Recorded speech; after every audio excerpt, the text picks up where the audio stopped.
across the UK. On DAB+, on your smart speaker, on your smart TV, and on your side. This is Talk.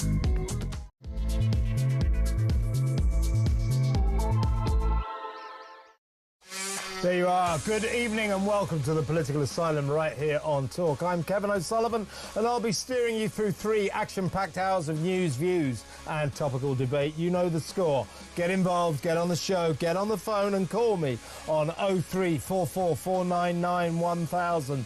That's 03444 499 1000. Or WhatsApp voice note me on the same number and I promise to play your message out. It's Tuesday, March the 18th. Here's what's coming up. Kemi Badenoch's astonishing net zero U-turn as she trashes her predecessor Theresa May's absurd 2019 Climate Change Act amendment, which committed the UK to hitting carbon net zero in 2050 by law. Now Kemi says that's an impossible target, a fantasy that will plunge long-suffering Brits into poverty and bankrupt Britain. OK, fair enough, a return to common sense. But this green claptrap straitjacket is the stupid Tories' fault.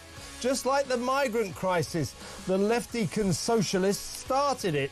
If she really wants to frighten reform, why doesn't Miss Badenoch just announce she's scrapping this nonsense altogether?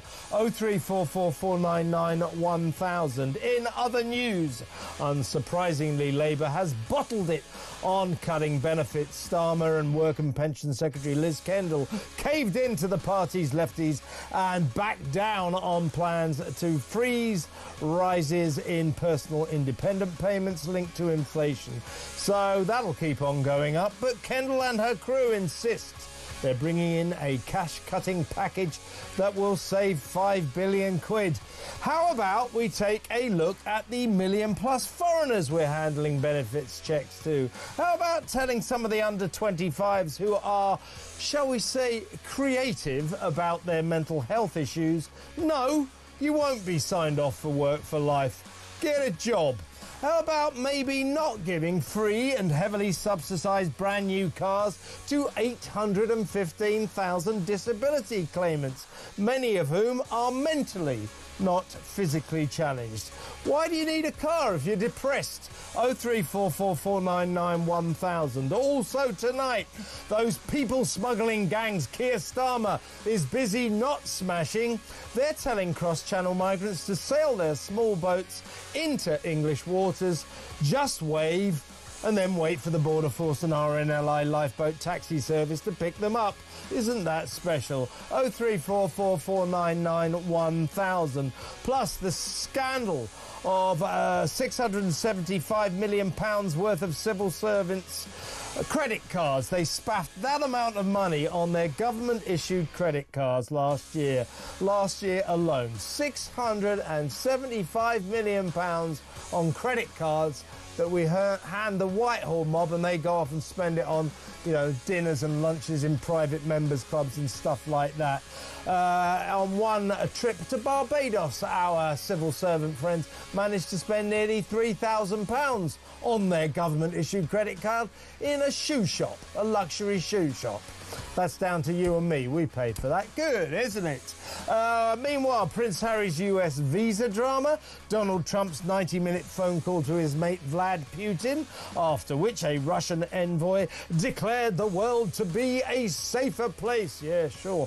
Tell that to Gaza, where after a night of fierce Israeli airstrikes and 400 Palestinian deaths, the ceasefire there seems to be in a spot of trouble. Find out about the punk duo that just got a fat government grant despite dismissing Britain as a racist hole and announcing they were embarrassed to be English. Why did this dismal double act get taxpayers' money? 03444 499 1000. And finally, with Crazy Ed Miliband already in the firing line, could Rachel from Accounts be on borrowed time too? After the economy shriveled by 0.1% in January, Number 10 is refusing to back her desperate attempt to blame Donald Trump. Is it his fault or the Chancellor's growth-destroying £40 billion tax grab budget from hell? Is it the fault of that budget? You decide. How can we have growth after that? Honestly, it's such a ridiculous proposition. 03444991000. All that and so much more. So don't go anywhere. Stick with me right here, right now on Talk, the home of free speech and common sense. Let's spend Tuesday night together. And Tuesday night's a very special night because, of course, we go straight over to my Tuesday night mate. Excellent company, always. Brilliant columnist for The Sun, The Sunday Times and The Spectator, and now also a presenter on Times Radio, Saturday morning, 10 a.m. until 1 p.m. It's the great Rod Liddle. Welcome, Rod.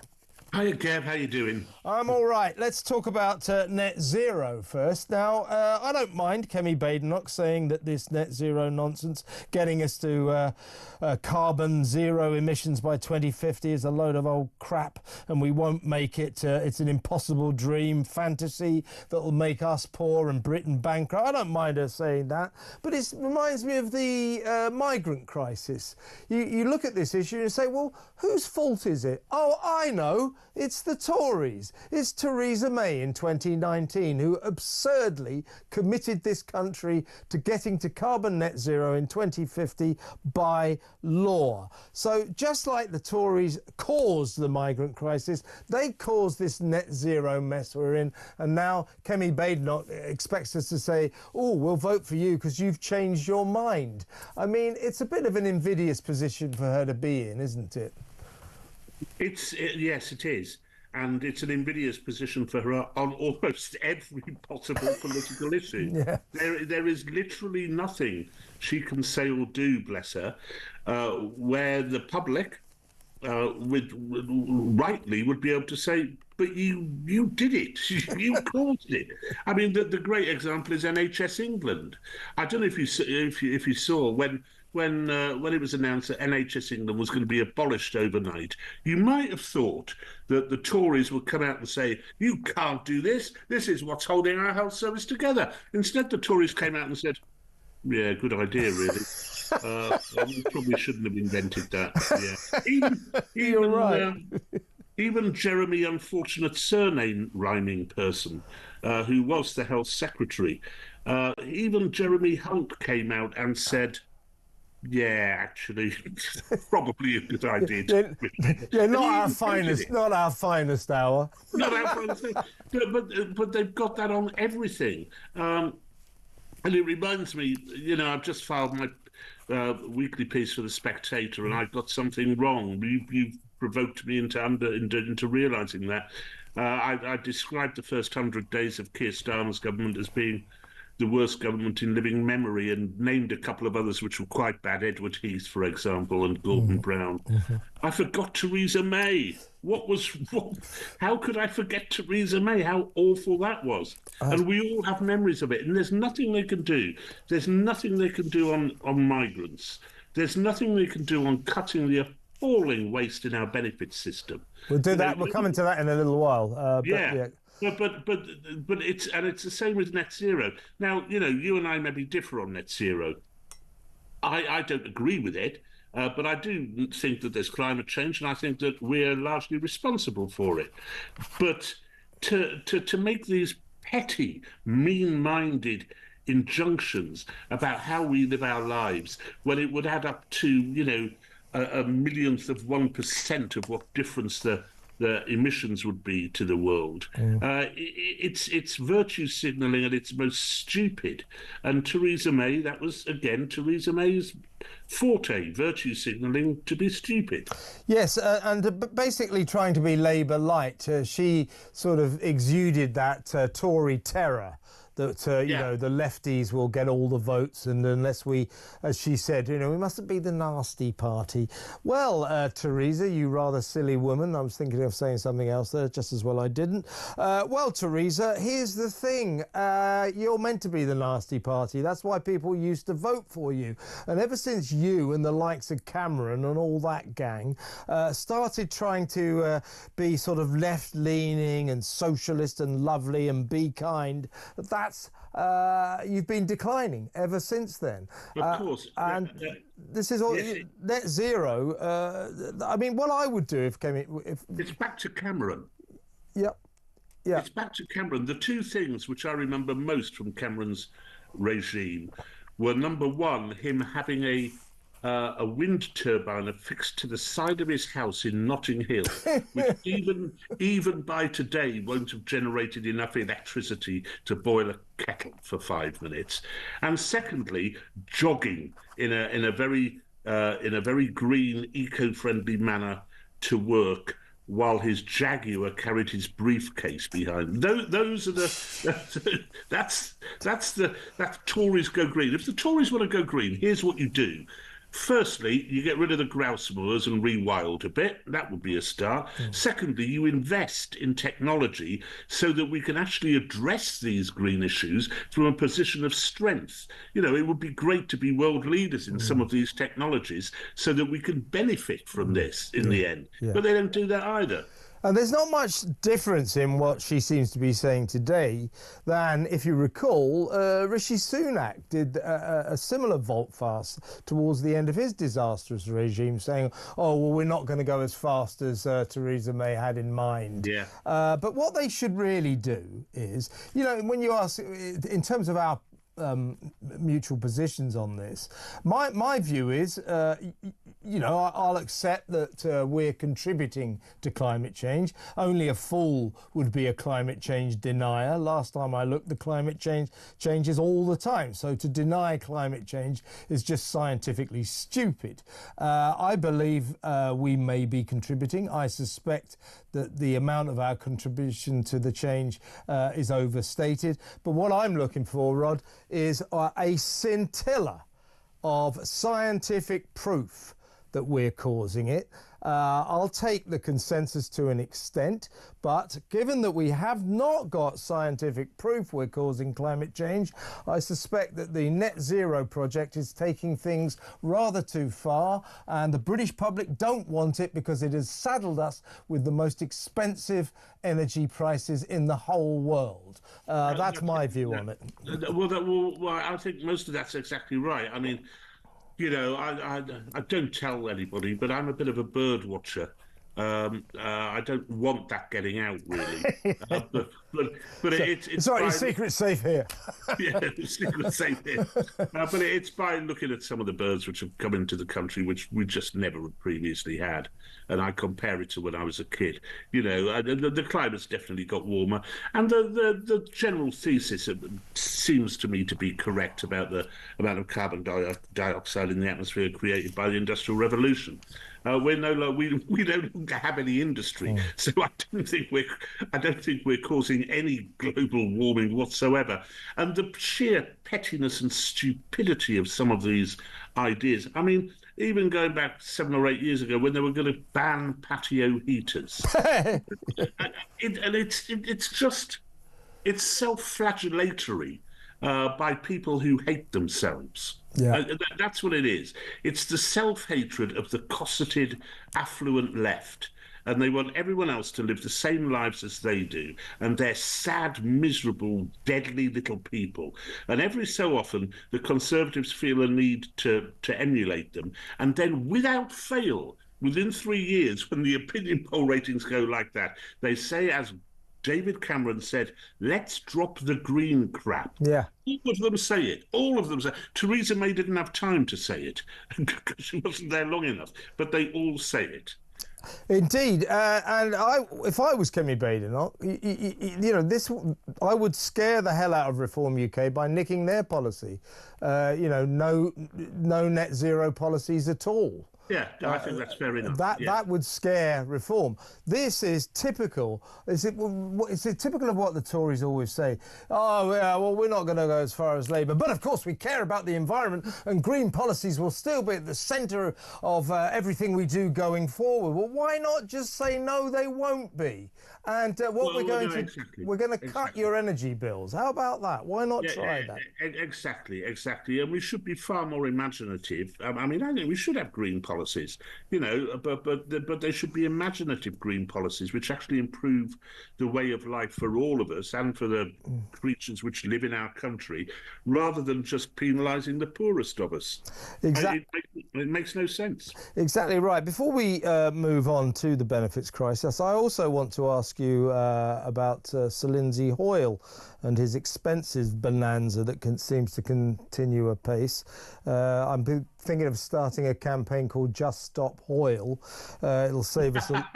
It'll save us a lot of money. That's very good. That's very good. But we'll come on to that in a minute. But how do you think? We haven't heard about the results yet, Rod. But last Thursday, I think it was, Crazy Ed Miliband and about like 10 of his acolytes headed off to China, business class, of course, on a big passenger jet, destroying the planet, with all its eco-unfriendly fumes and all that. They went to Beijing to persuade Xi Jinping and his gang to attend COP30 in Brazil. As you know, in Brazil, in preparation for COP30, they're busy destroying great swathes of the rainforest in order to build a big highway so that the private jet brigade can get to the conference. Anyway, how do you think that Ed got on with the Chinese? Do you think he will have persuaded Xi Jinping to completely abandon his love for coal-fueled power stations? He's got 1,160 of them. He's building 300 more. Do you think Xi Jinping will attend COP30? Because I can't imagine that the Chinese didn't take him seriously. No, it's a foregone conclusion that he will have heard Ed speak, and like Saul on the road to Damascus, a blinding light will have come down, struck him, and then he would have said, "Yes, we must become more clean." I think that's almost certain. I do like the Just Stop Hoyle. That's very good. I think you should glue yourself to the tarmac of a road somewhere. Just Stop Hoyle. Well, I'll tell you what, Rod, let's go to break. And I do want to talk about the benefits crisis. But perhaps we'll address the Just Stop Hoyle issue first, because it really, a lot of people are very energised about it. Still in massive numbers on social media. People are fed up about it. And there's a reason there's no inquiry into his activities. And you know what that is. 650 quivering, scared MPs, too frightened to say a word against Mr. Speaker. We'll talk about that next.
Has it caused some turbulence? Of course. Has it on the edges caused some people to be disconcerted? Yes. Does it make a fundamental difference to what we're going to do on May the 1st? No. And does it make almost any difference in the country? Virtually none whatsoever. So, you know, obviously members think, well, he was doing some good stuff, he was doing some good work, he was putting out some good tweets. You know, why is this happening to him?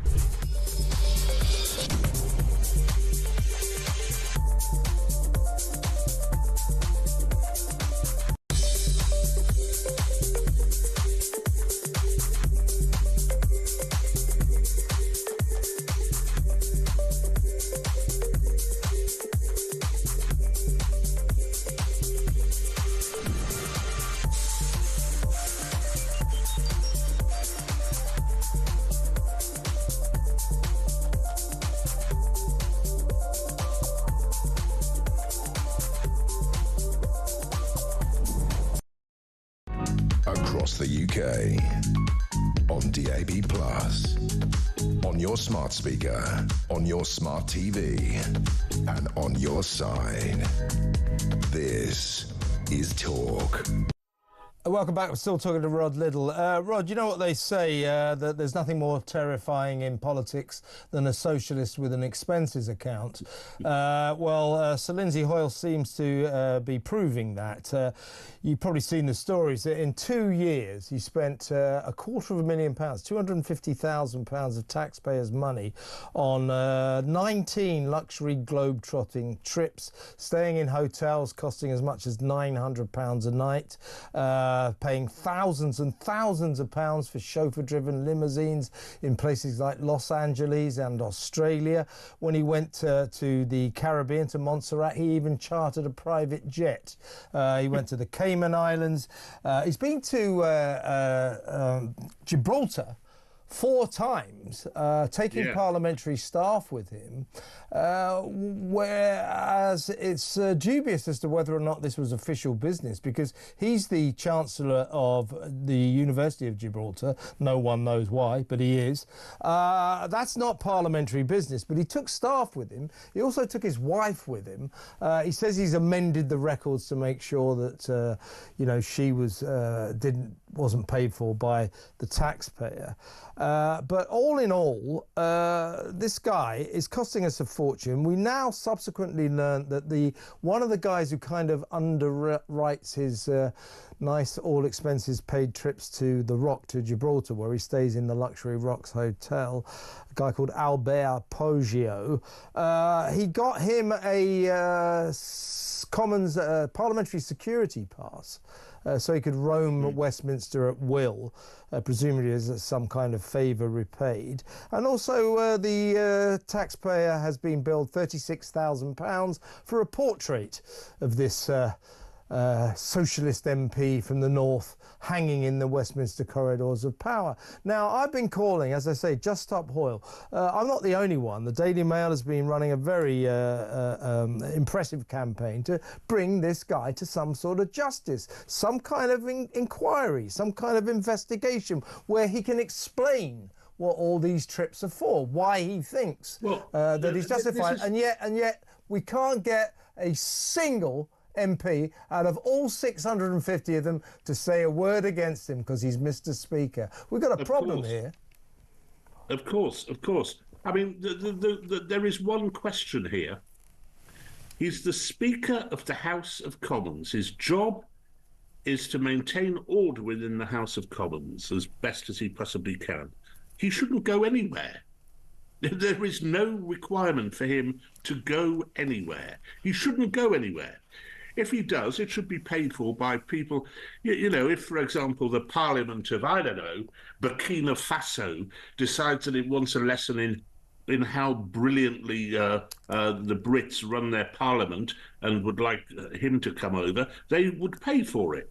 There is absolutely no reason for him to go on any of these trips. It is totally wrong, absolutely wrong. And the slightly annoying thing is that we used to have really venerable speakers of the House of Commons. I remember that when I worked in the House of Commons, that one, I think it was George Thomas, who was the speaker. I remember him, yeah.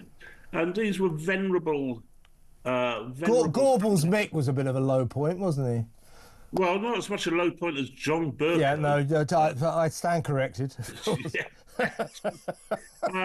And it seems to be a kind of Buggins' turn thing these days. And I don't know what Lindsay Hoyle has to commend him at all. He was not a terribly charismatic or innovative MP. But the simple point is, you see, you mentioned earlier that Ed Miliband flew business class to China. I don't have a problem with that. I mean, I have a problem with him going to China in the first place because I don't think it will make the slightest difference, and it's also presumptuous, I think, more than anything else. And will probably, if I were Xi, I would say, Miriband, no, I'm going to double down on our power plants. Because he would irritate me so much. But I don't have a problem with a cabinet minister who has to go away on official business. Sure, I'm with that, yeah. Flying business class. I don't get a problem with that. He's got to deal with foreigners. Nor do I. Awful people, foreigners. But there is absolutely no requirement whatsoever for Lindsay Hoyle to travel abroad. None, zero. I'll tell you, so I actually did this story way back in December.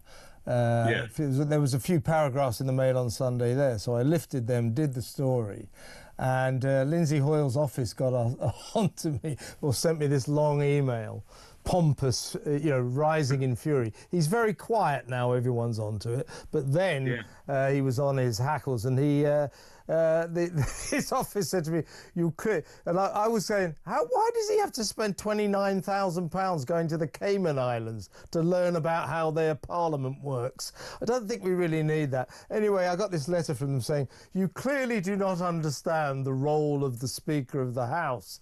So I kind of let them know, but as far as I could work out, it was sitting in a chair shouting order. Exactly. That's it, isn't it? It's Lindsay Hoyle who doesn't understand the role of the Speaker of the House. Not you. I get it completely. I understand. The idea that, who was that wonderful woman who had previously been a dancer? Betty Boothroyd? Betty Boothroyd. The idea that she'd fly all the way over the world, I don't remember her doing that at all. No. And she was quite extravagant, bless her. It's an absurdity, but it's part of that same thing, which is, I'll do as I want, you shut up and suck it up, basically. But it's the same with the parliamentary expenses. I don't really get why they have these credit cards.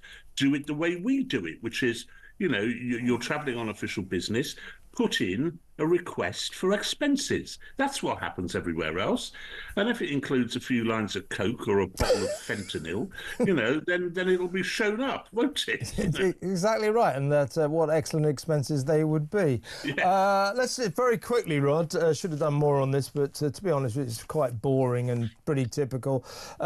Basically, Labour has backed down on, cutting benefits because of objections from the left wing of their party.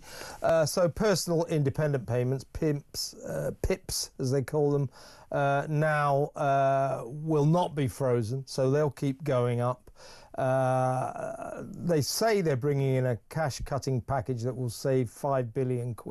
Just a few thoughts that might help. How about we take a look, as I said in my monologue, the million-plus foreigners we seem to be handing benefits checks to?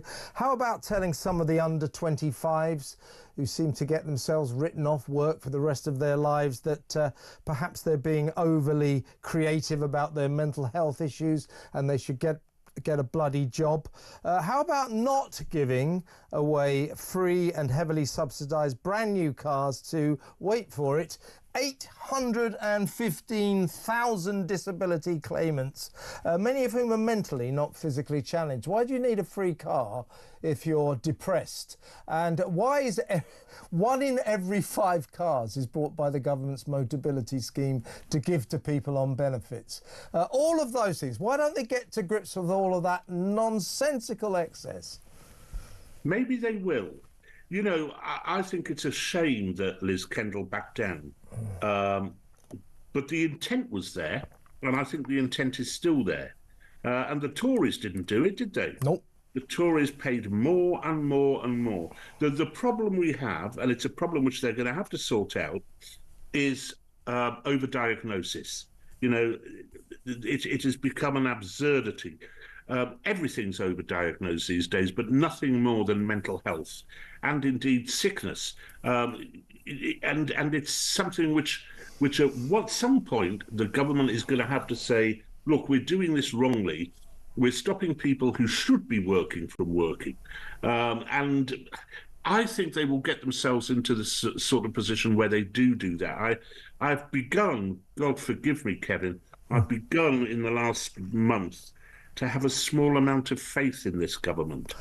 Be careful there, Rod. I'm just giving you some advice. You know, don't go running away with that. I know what you mean. I know what you mean. Reality is forcing Starmer to change tack, to actually collide with reality and to get real. Whether or not he can persuade his party to follow him on this journey of discovery is another matter. That's what I fear. Exactly what happened with PIP. You know, PIP, they were going to freeze it, now they didn't.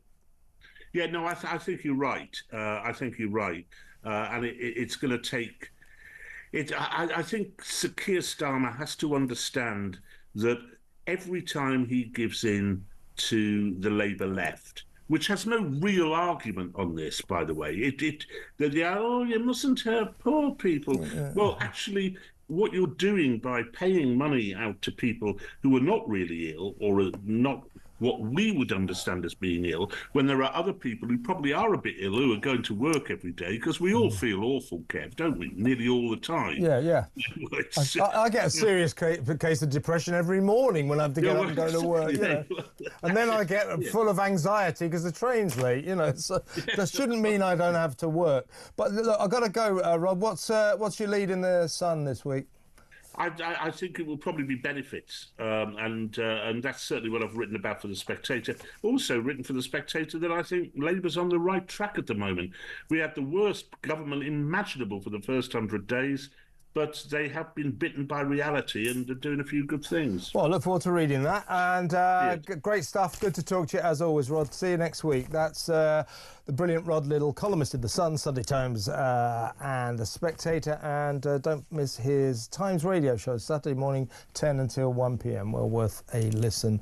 Going to go to break now. When we come back, we're going to talk to my former TV partner, the great Alex Phillips. She'll be with us for 30 minutes or so. So look forward to that. Back in a mo.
across the UK.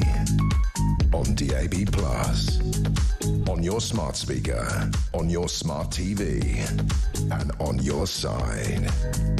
This is Talk. Welcome back. Let's go straight over to my next very special guest. She's my good friend, my former TV wife, and brilliant talk presenter here on this station. Alex Phillips. Welcome, Alex.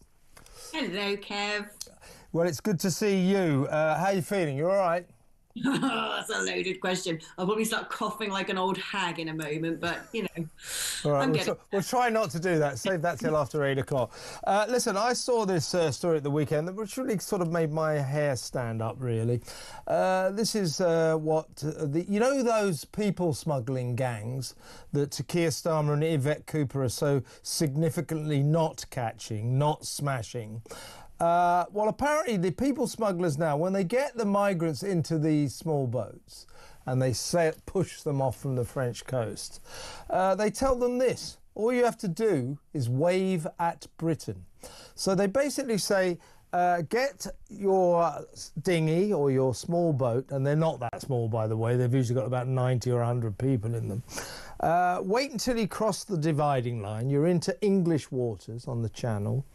And then they say, just wave like that. And they say, don't worry, just wave and wait.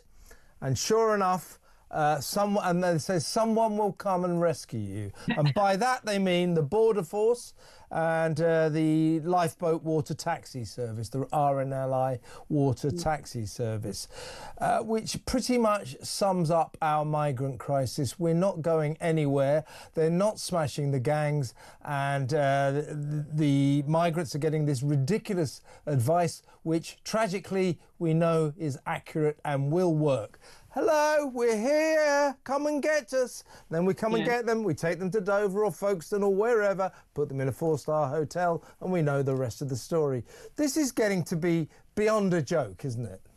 Yeah, but this has been the case the whole time. This whole idea that in international waters, you've got to save people if they're in distress.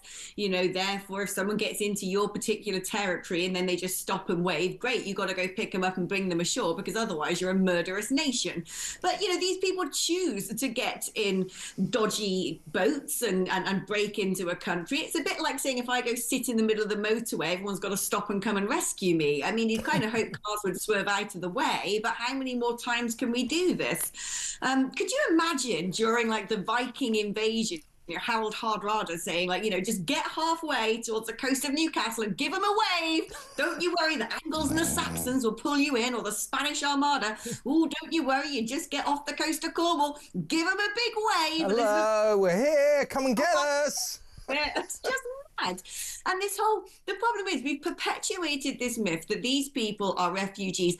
Okay, they come from rubbish countries. Okay, their governments are terrible. Okay, there's a cost of living crisis back at home. I mean, what do you think's going on in Britain? It's not much better here, quite frankly.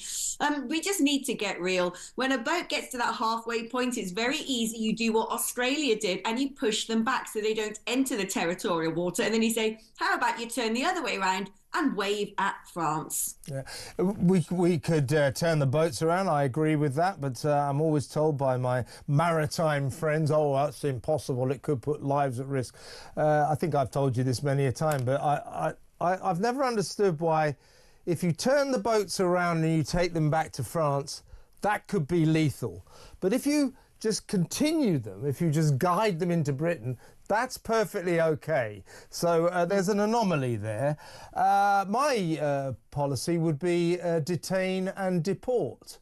You know, you came into this country illegally, therefore you can't possibly be given asylum because you just broke our laws. You came here without documents, you came here in an illegal boat, you didn't show the courtesy of respecting our borders. I'm sorry, you cannot have asylum. You are detained and you will be deported like they do in Australia. Why don't we try that?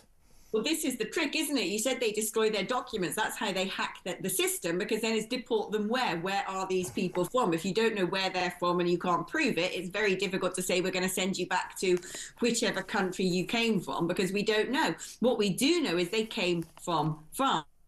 And people say, well, it'd be an international incident if you suddenly picked up these boats and took them back to France. Why? What are the French going to do if we do that? Are they going to suddenly start launching a missile attack against us? Are they going to suddenly stop sending us wine? I mean, we pay them enough money. I think it's very easy. You pick up the people at the halfway point and you take them back to France.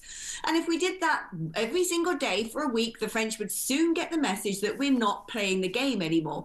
The people traffickers would get the message that we're not playing the game anymore. And the people paying the people traffickers would get that message as well. That is what we should do. They came from France. And you know what? If the French suddenly found that people weren't able to cross the channel, far fewer people would go from Hungary to Italy to Greece to Germany or whatever they go through to get to France, because a lot of the people coming into France are doing so to basically group around Calais to try and get over to Britain. The minute they think they can't get to Britain, guess what? It will help the French as well. Yeah, and let's remember that every single one of these illegal migrants that cross the Channel, as soon as they get welcomed into the warm embrace of friendly Britain, you know, given free hotels, free food, free doctors, 45 quid a week, free dentists, free lawyers to fight their case to stay here, they all cost us, every single one of them, £40,000 a year. Hotels alone over the next year are likely to cost us, for asylum seekers, £1.5 billion. The costs are astronomical. We should be trying to stop it. I don't think as a nation, be us a Tory government or a Labour government, we have even remotely the resolve to do that. And the reason I bring that up is, guess what? Since Donald Trump became president of the United States of America in January, he has proved that migrant crises can be solved. Arrests of illegals trying to break into America across the southern border are down by a staggering 82%. He has closed the border. He's sent troops down there. He's making sure that they're not coming into America.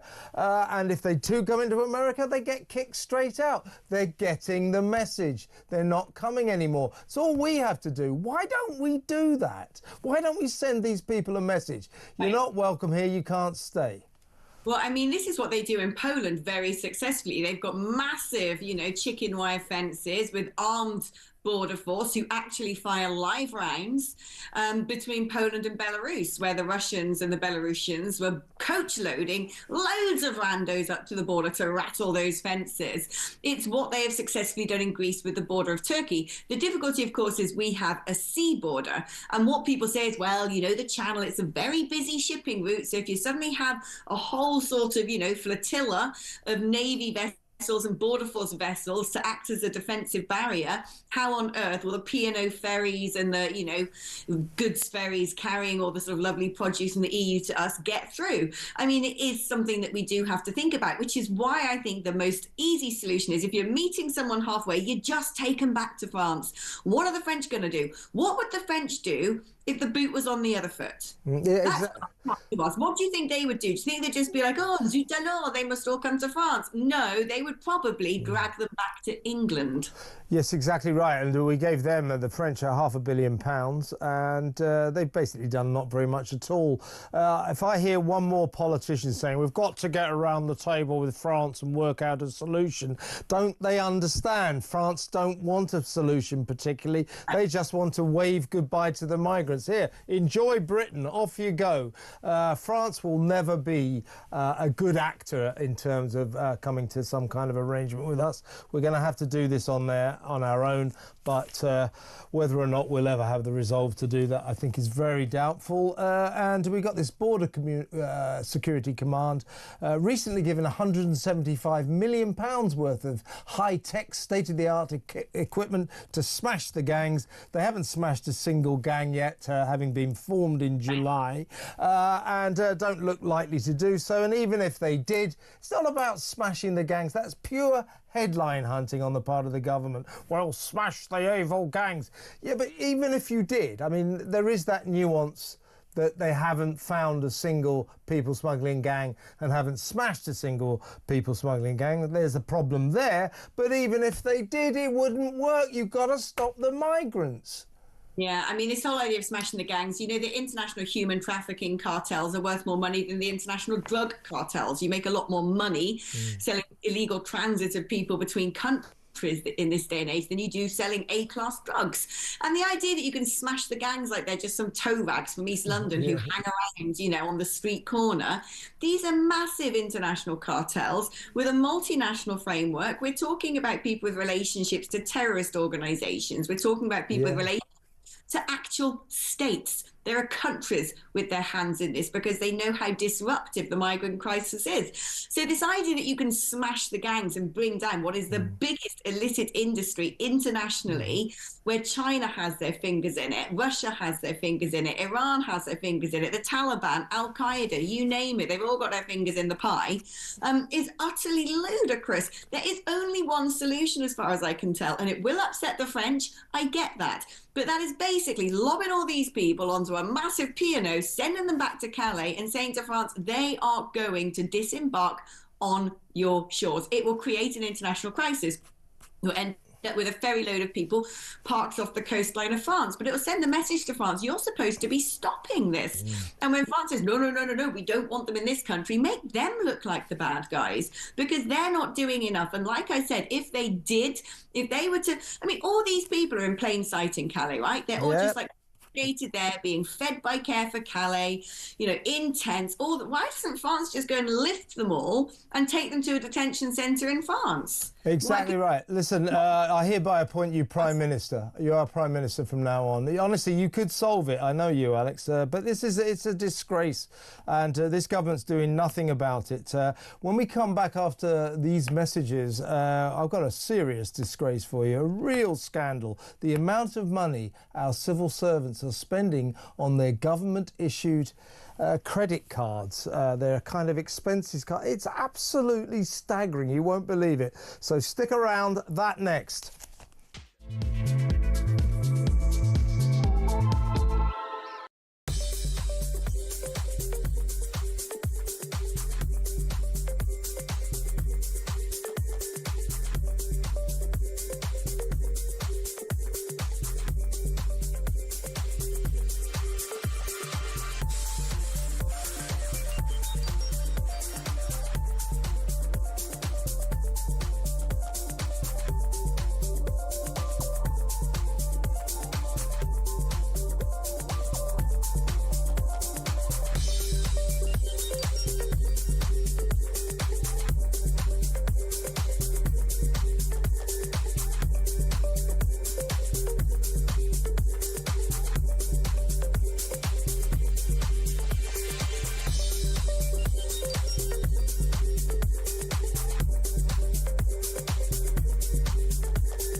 Has it caused some turbulence? Of course.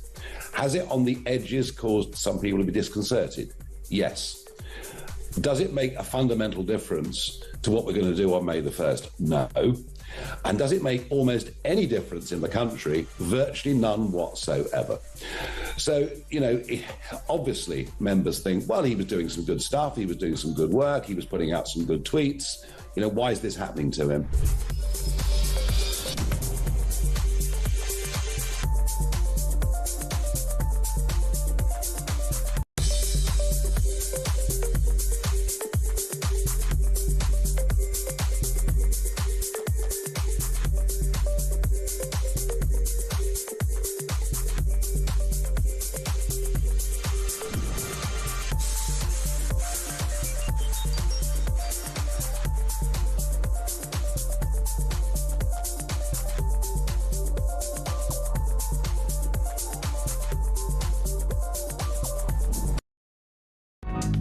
across the UK.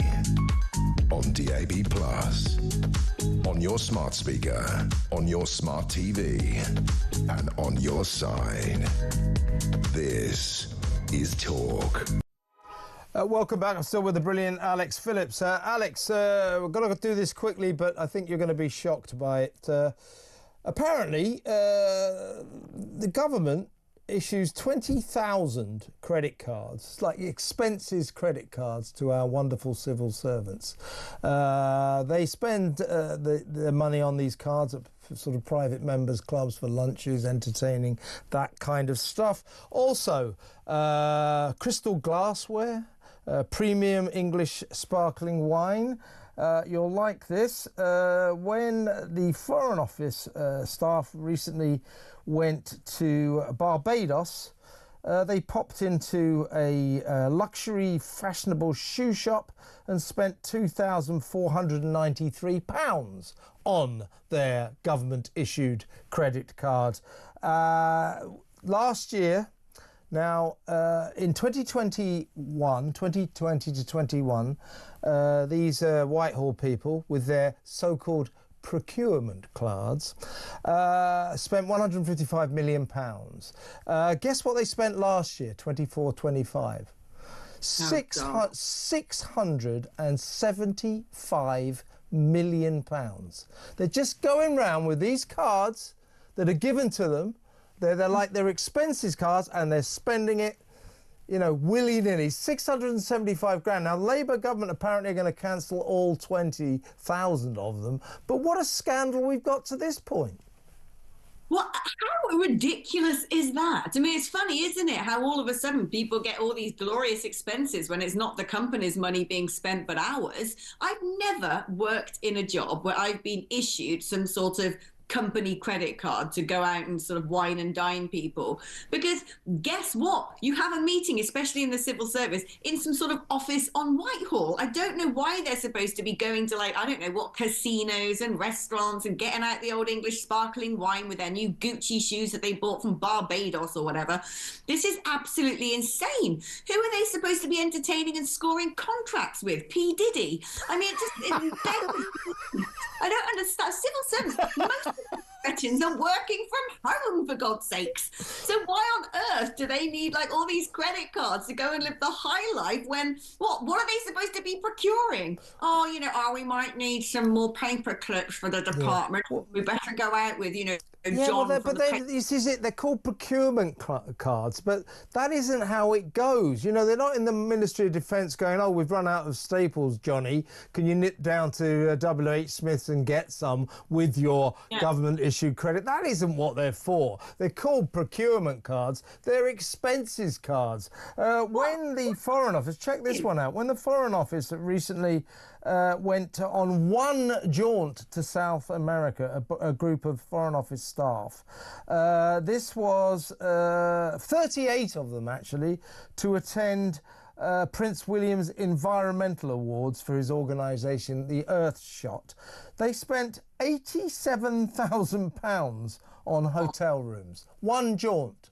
Why do you need 38 people to go to watch Prince William give out some fake news awards? Why can't you just use a Zoom call, for crying out loud? Yeah. I mean, this is what makes a mockery of everything. Here I am doing live radio with you from the comfort of my sitting room. I'm not charging talkTV for, I don't know, some sort of scampi and chips on the side and a glass of white wine. I can pay for those myself.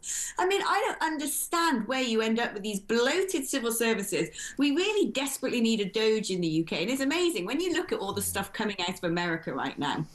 I watched, Kari Lake on Twitter the other day, who's showing that, you know, Joe Biden's administration have created this whole new department, leased out this building, this fancy one with waterfalls and bridges to nowhere and glass elevators, even though they had a perfectly serviceable building.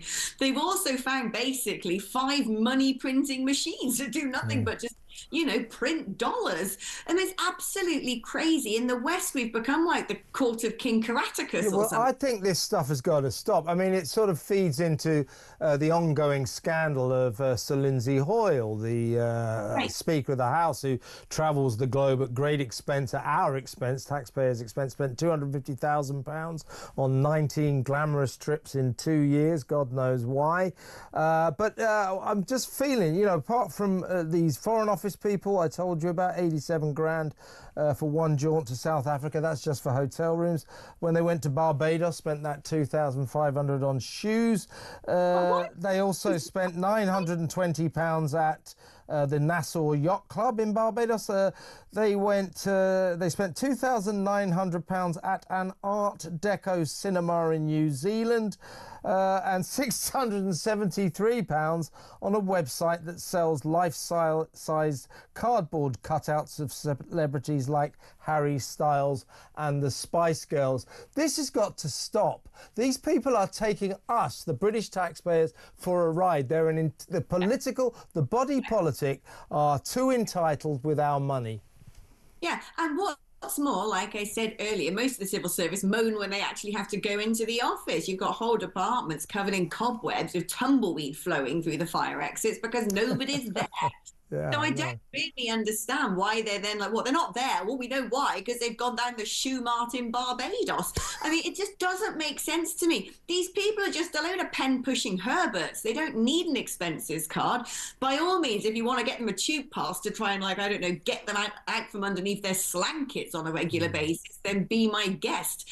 But otherwise, I don't understand why they need to have all of this sort of, wonderful access to meals and entertainments and yacht clubs.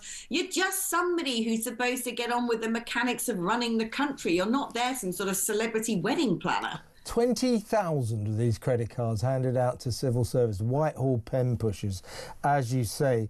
Just generally speaking, and we've been talking about the benefits crisis, the welfare crisis and so on, 815,000 free cars given out to people who claim disability benefits, 815,000. Turns out that 1 in every 5 new cars is bought by the government's Motability scheme to hand out to people on disability benefits. This waste is just out of control, isn't it?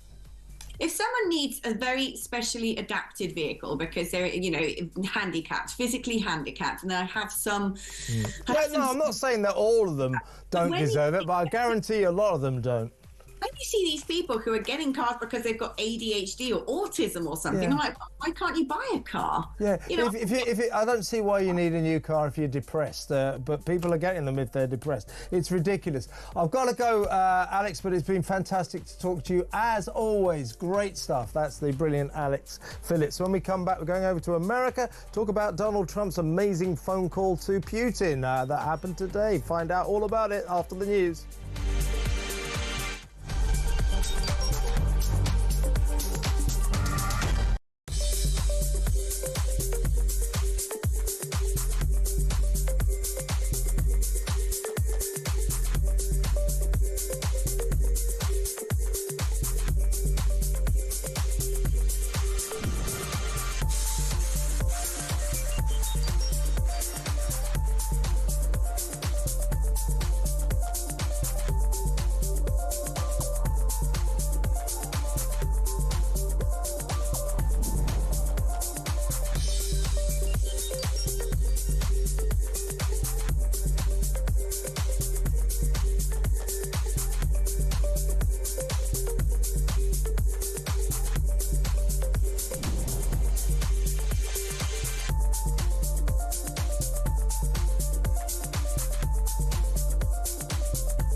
across the UK. On DAB+, on your smart speaker, on your smart TV, and on your side. This is Talk.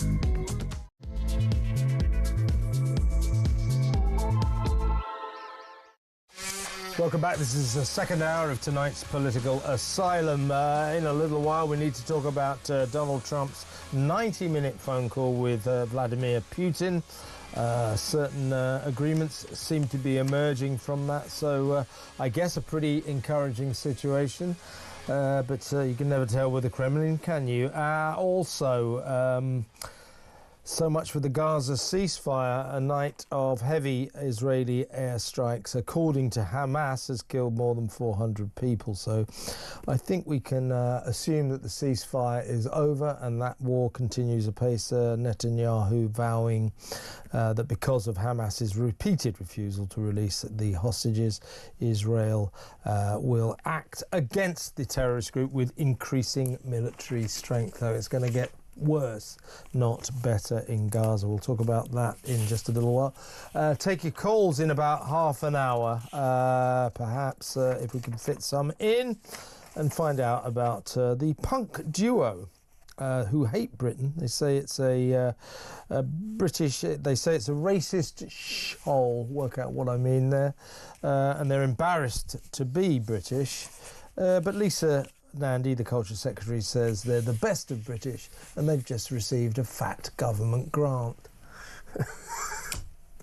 See what I mean about waste in this country? It's like, need any money? Ask the government. They'll give it to you. They'll give money to anybody, you know, no questions asked. But first, let's talk about Prince Harry. I'm just hearing what we're waiting for.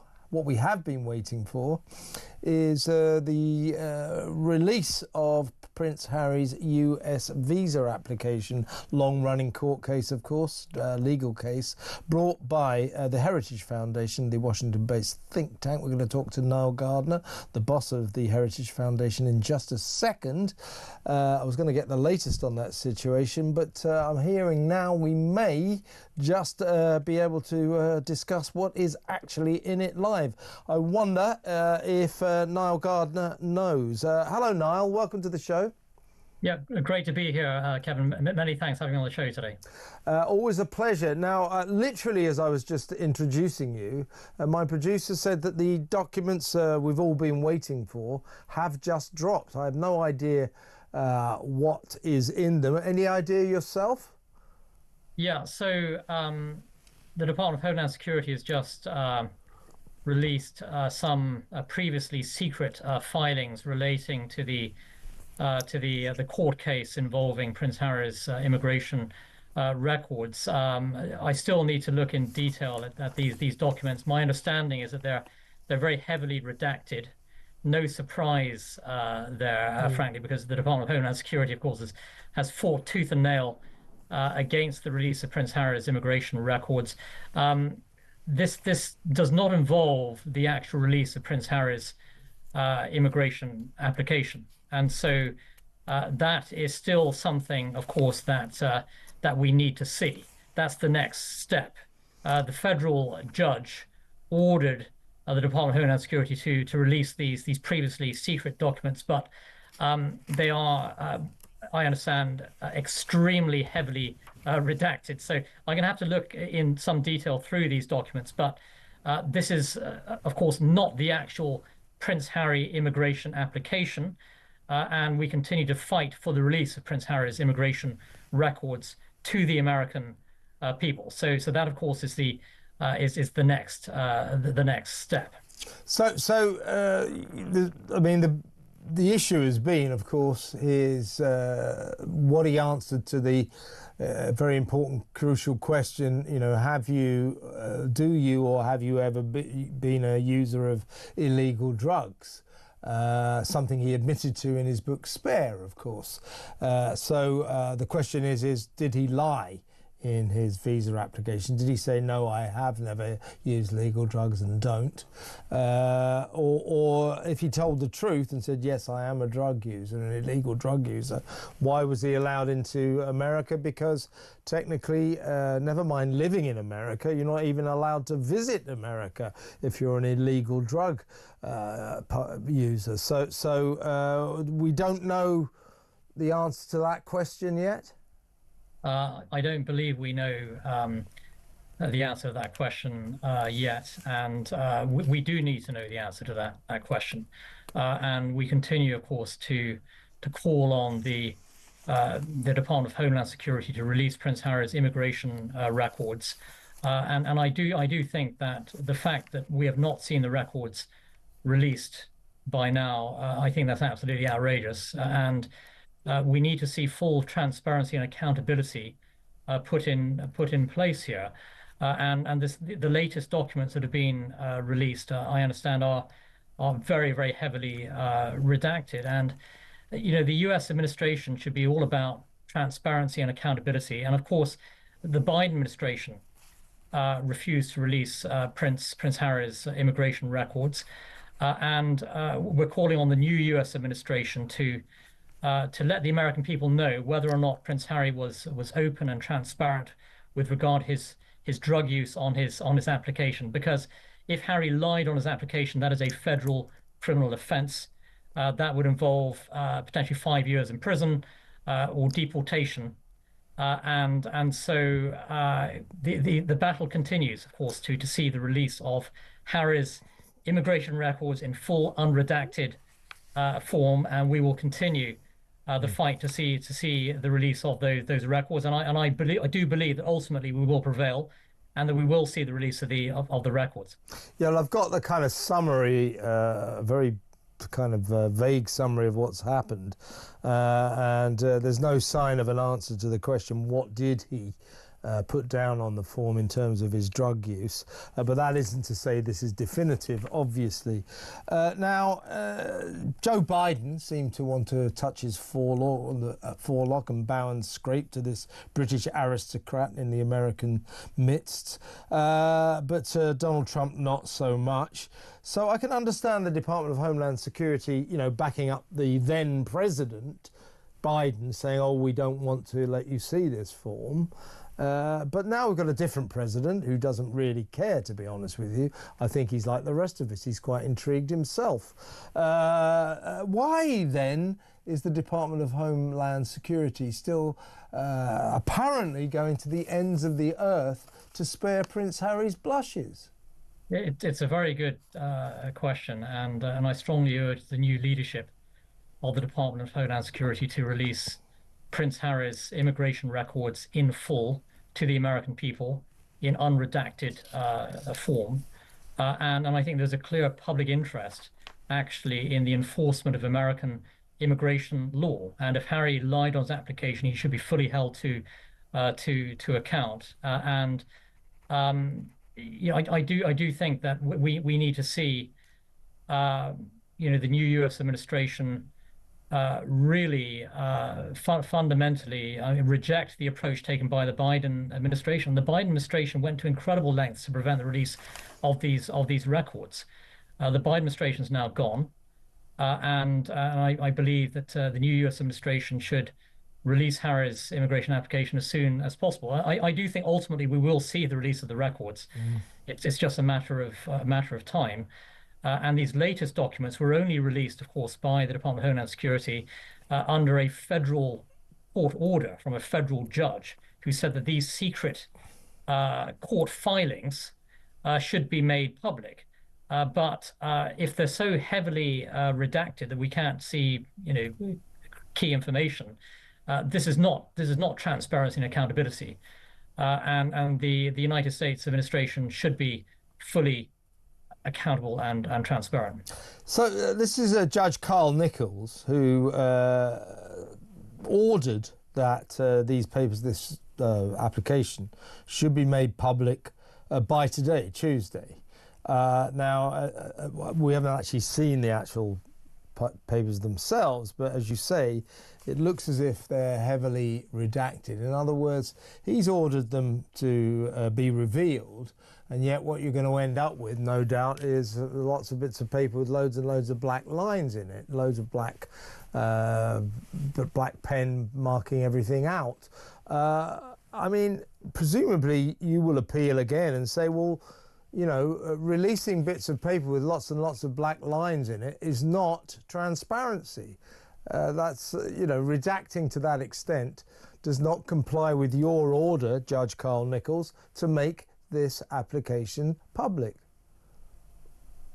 Well, we're going to continue to make the case for the full release of Prince Harry's immigration application, and I do think that we are going to prevail in this matter, and I can't understand why the Department of Homeland Security would not release the records, frankly. And Prince Harry is not he's not a U.S. citizen. He applied to reside in the United States.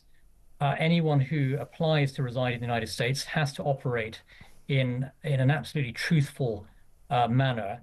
It's an incredibly serious violation of the law if someone lies on their immigration application. Prince Harry has admitted to widespread illegal drug use. Normally, an individual who has admitted to that kind of drug use would be barred entry to the United States. So why is Harry in the United States? So we want to see the rule of law implemented. No one should be above the law. Doesn't matter whether you're a prince or a pauper. And royalty should not be treated in any way differently. And there is a very strong public interest, actually, in this issue, and it's been closely followed by millions of Americans. And the American people want to see Harry's records revealed and transparency and accountability implemented. And the new U.S. administration is already securing the U.S. Southern border. Joe Biden operated a sort of open borders approach. His administration, the Biden administration, was a complete and utter disaster when it came to immigration enforcement.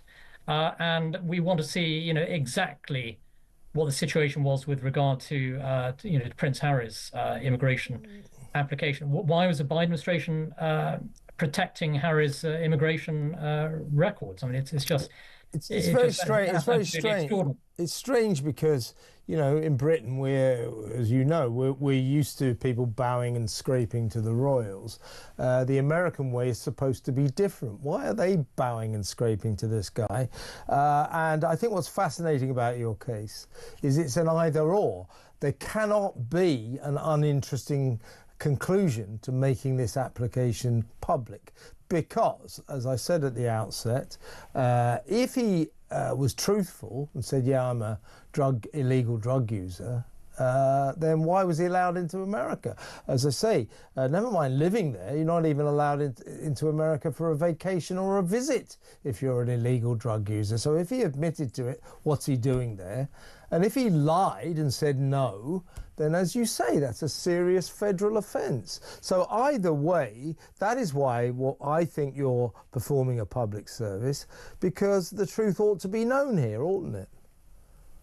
Yeah, thanks very much, Kevin. And you're absolutely right that there is a clear public interest in this matter.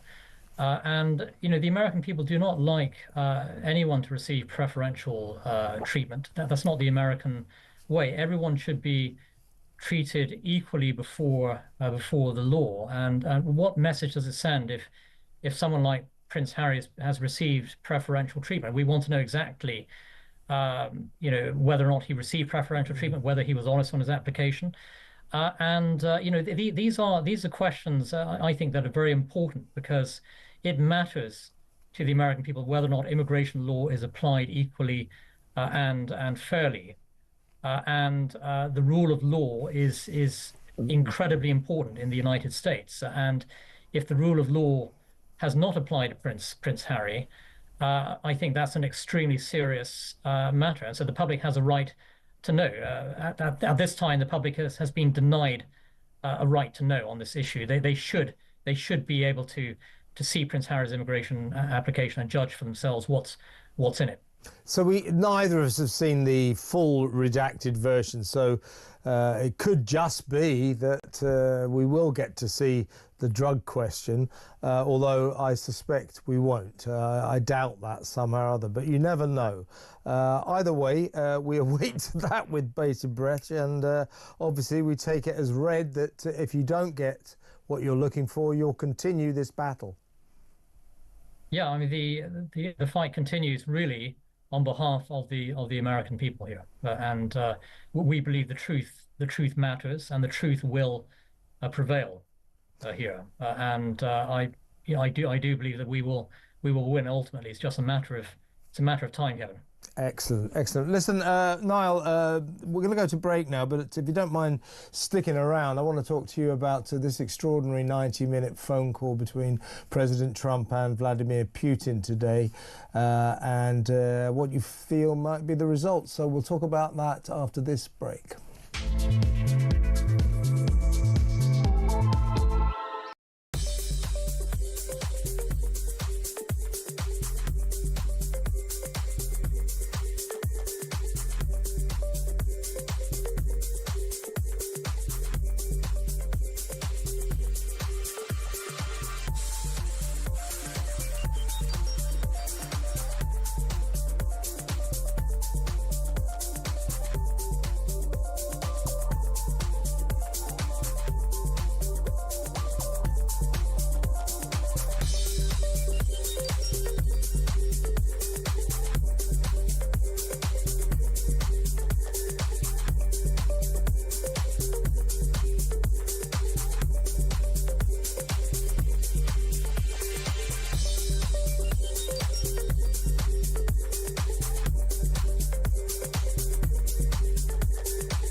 Has it caused some turbulence? Of course.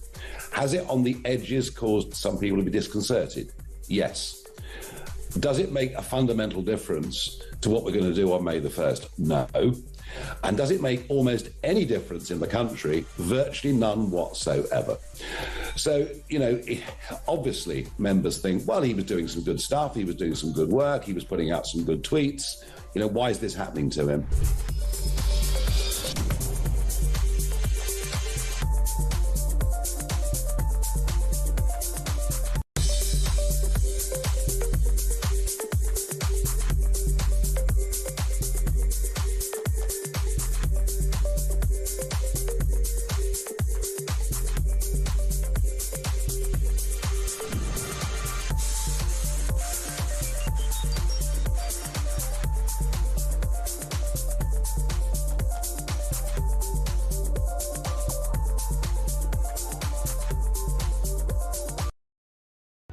Across the UK, on DAB+, on your smart speaker, on your smart TV, and on your side. This is Talk.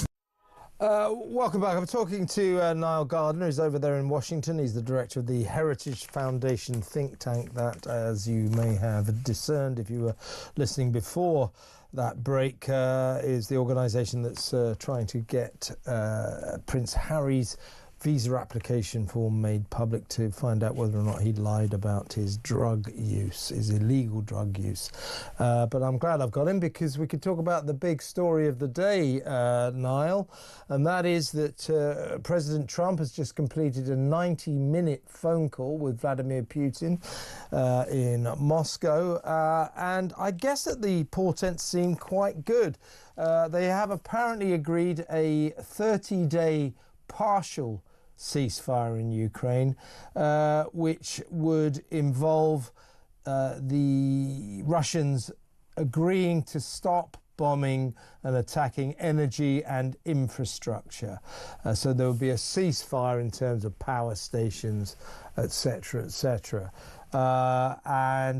This ceasefire partial agreement will be in effect for 30 days. Talks for a permanent peace will begin immediately in the Middle East.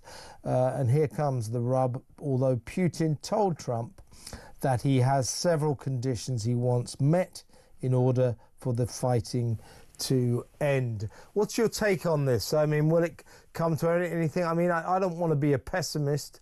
I'm a big admirer of Donald Trump and what he's doing in trying to achieve peace around the world. But not so long ago, I seem to remember he was achieving peace in Gaza, talking about the Gazan Riviera, the Riviera of the Middle East and all that. And we know what's happened to that ceasefire overnight. Israel has launched heavy airstrikes on Hamas. The war seems to be back on, and Hamas is saying they suffered 400 casualties, 400 fatalities. So that peace doesn't seem to be going too well in Gaza.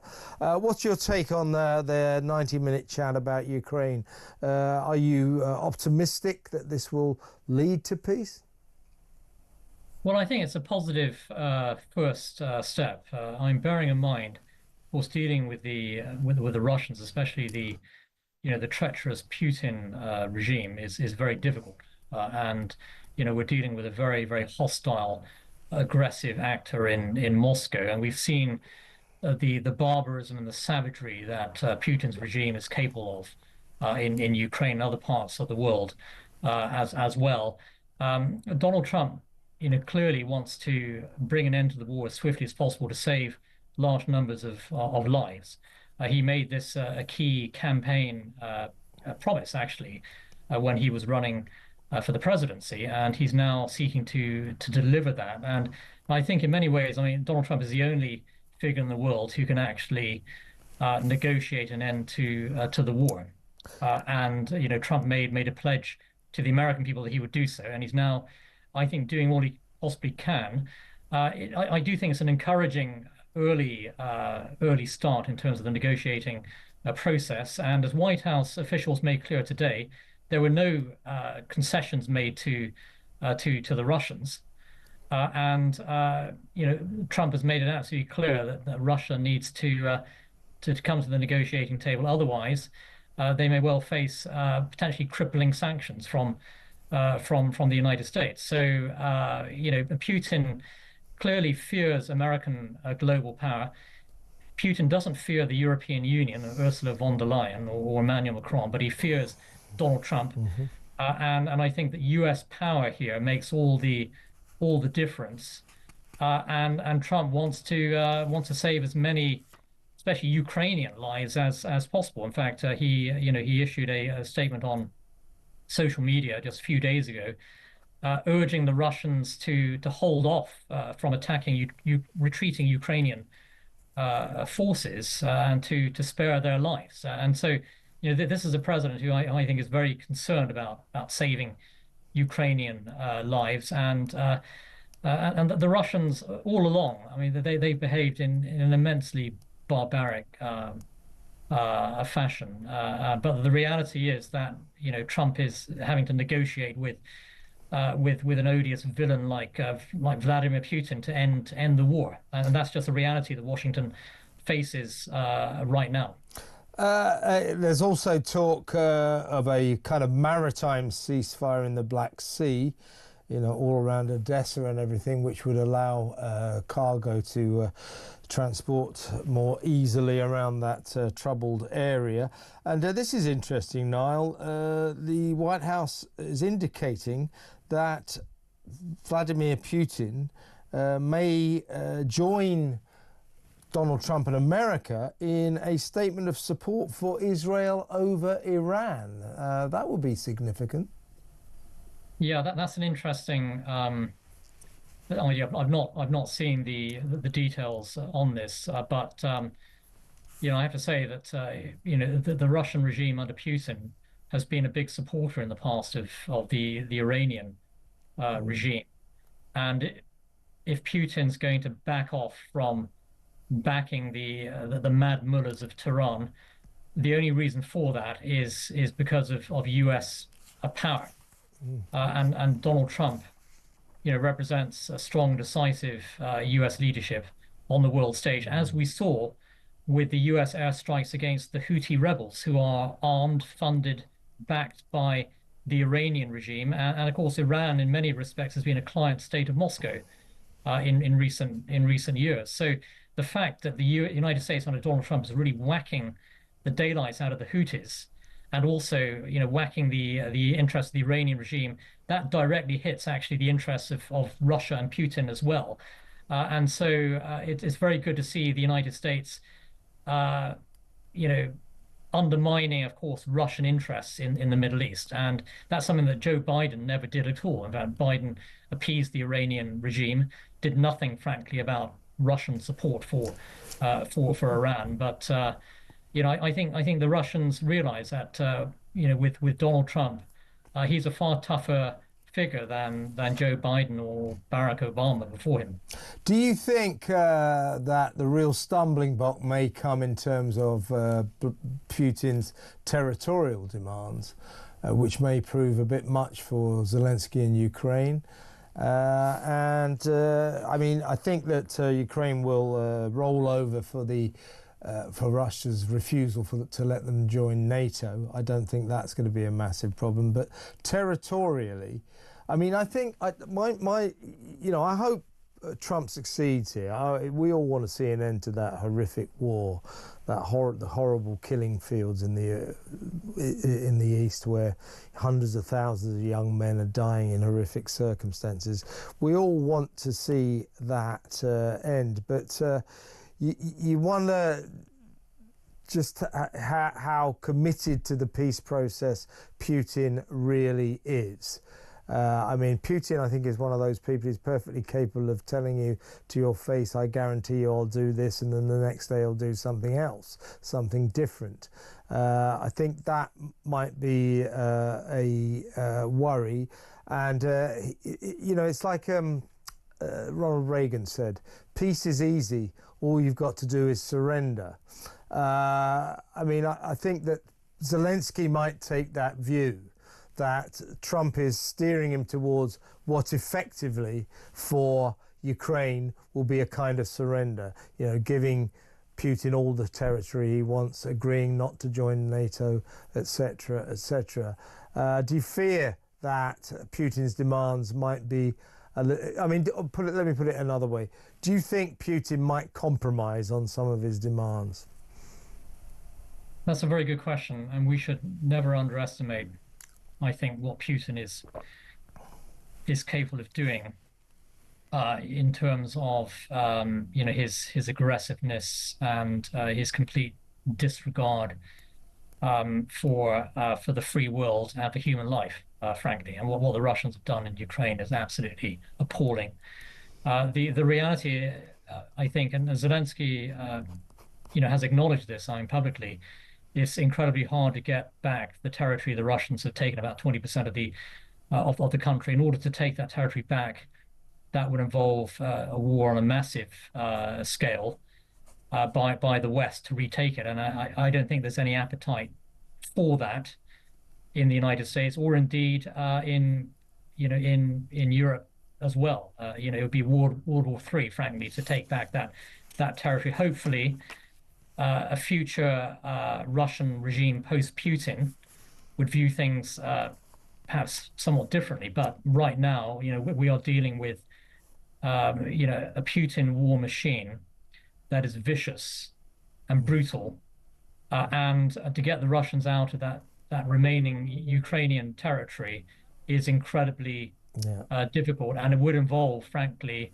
a World War III style scenario, and that's not something that Donald Trump is prepared to take the United States towards, and I think that frankly, few leaders in Europe would do the same as well. So it's an incredibly difficult situation. It's a tragic situation for Ukraine. I don't think that the Russians would have invaded Ukraine if Trump had been the president at that time. They saw Biden as incredibly weak. Biden did nothing to deter the Russian invasion. And Trump did actually send a large amount of military equipment, missiles, etc., to the Ukrainians when he was president. Barack Obama refused to send any military support to the Ukrainians when he was president. And so, I think Putin took advantage of what he perceived to be American weakness when Biden became president. And so we're in this terrible situation that we're facing today. And I think that it's of course very tragic for the Ukrainians, but I think that Zelensky has accepted the reality of the situation. The priority right now is to ensure the Russians don't take any more territory, that they don't take many more Ukrainian lives. Ukrainians have fought incredibly bravely and courageously for their freedom, and we need to stop this Russian aggression, and a negotiated settlement seems to be the only way to do that right now. Absolutely. What worries me is that Putin, this partial ceasefire deal seems pretty encouraging, but what worries me is that Putin has made it clear that he has several conditions he wants met in order for the fighting to end completely. It is those several conditions around which this entire issue will revolve and the future will hinge. Niall, excellent to talk to you, and we'll keep in touch about Prince Harry, obviously. Thank you so much for your time. Good to talk. Niall Gardner, Director of the Heritage Foundation there over in Washington. He's an American citizen, by the way. Doesn't sound like one, does he? I'm sure he's a British citizen as well. So interesting times. Right, when we come back, still with peace and not peace and ceasefires, we're going to go to Gaza and find out what's going on there, because frankly the ceasefire overnight just ended in no uncertain fashion. Seriously heavy Israeli airstrikes, Hamas saying that 400 Palestinians were killed in those strikes. So, and Netanyahu saying basically the war is back on. Because they won't release the hostages. So we'll talk about that next. Stay tuned.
across the UK, on DAB+, on your smart speaker, on your smart TV, and on your side.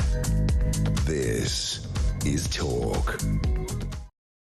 Welcome back. We've just been dealing with one war zone, the terrible situation over in Ukraine. Some sort of chinks of light there. A partial ceasefire deal apparently agreed by Trump and Putin in a 90-minute phone call today.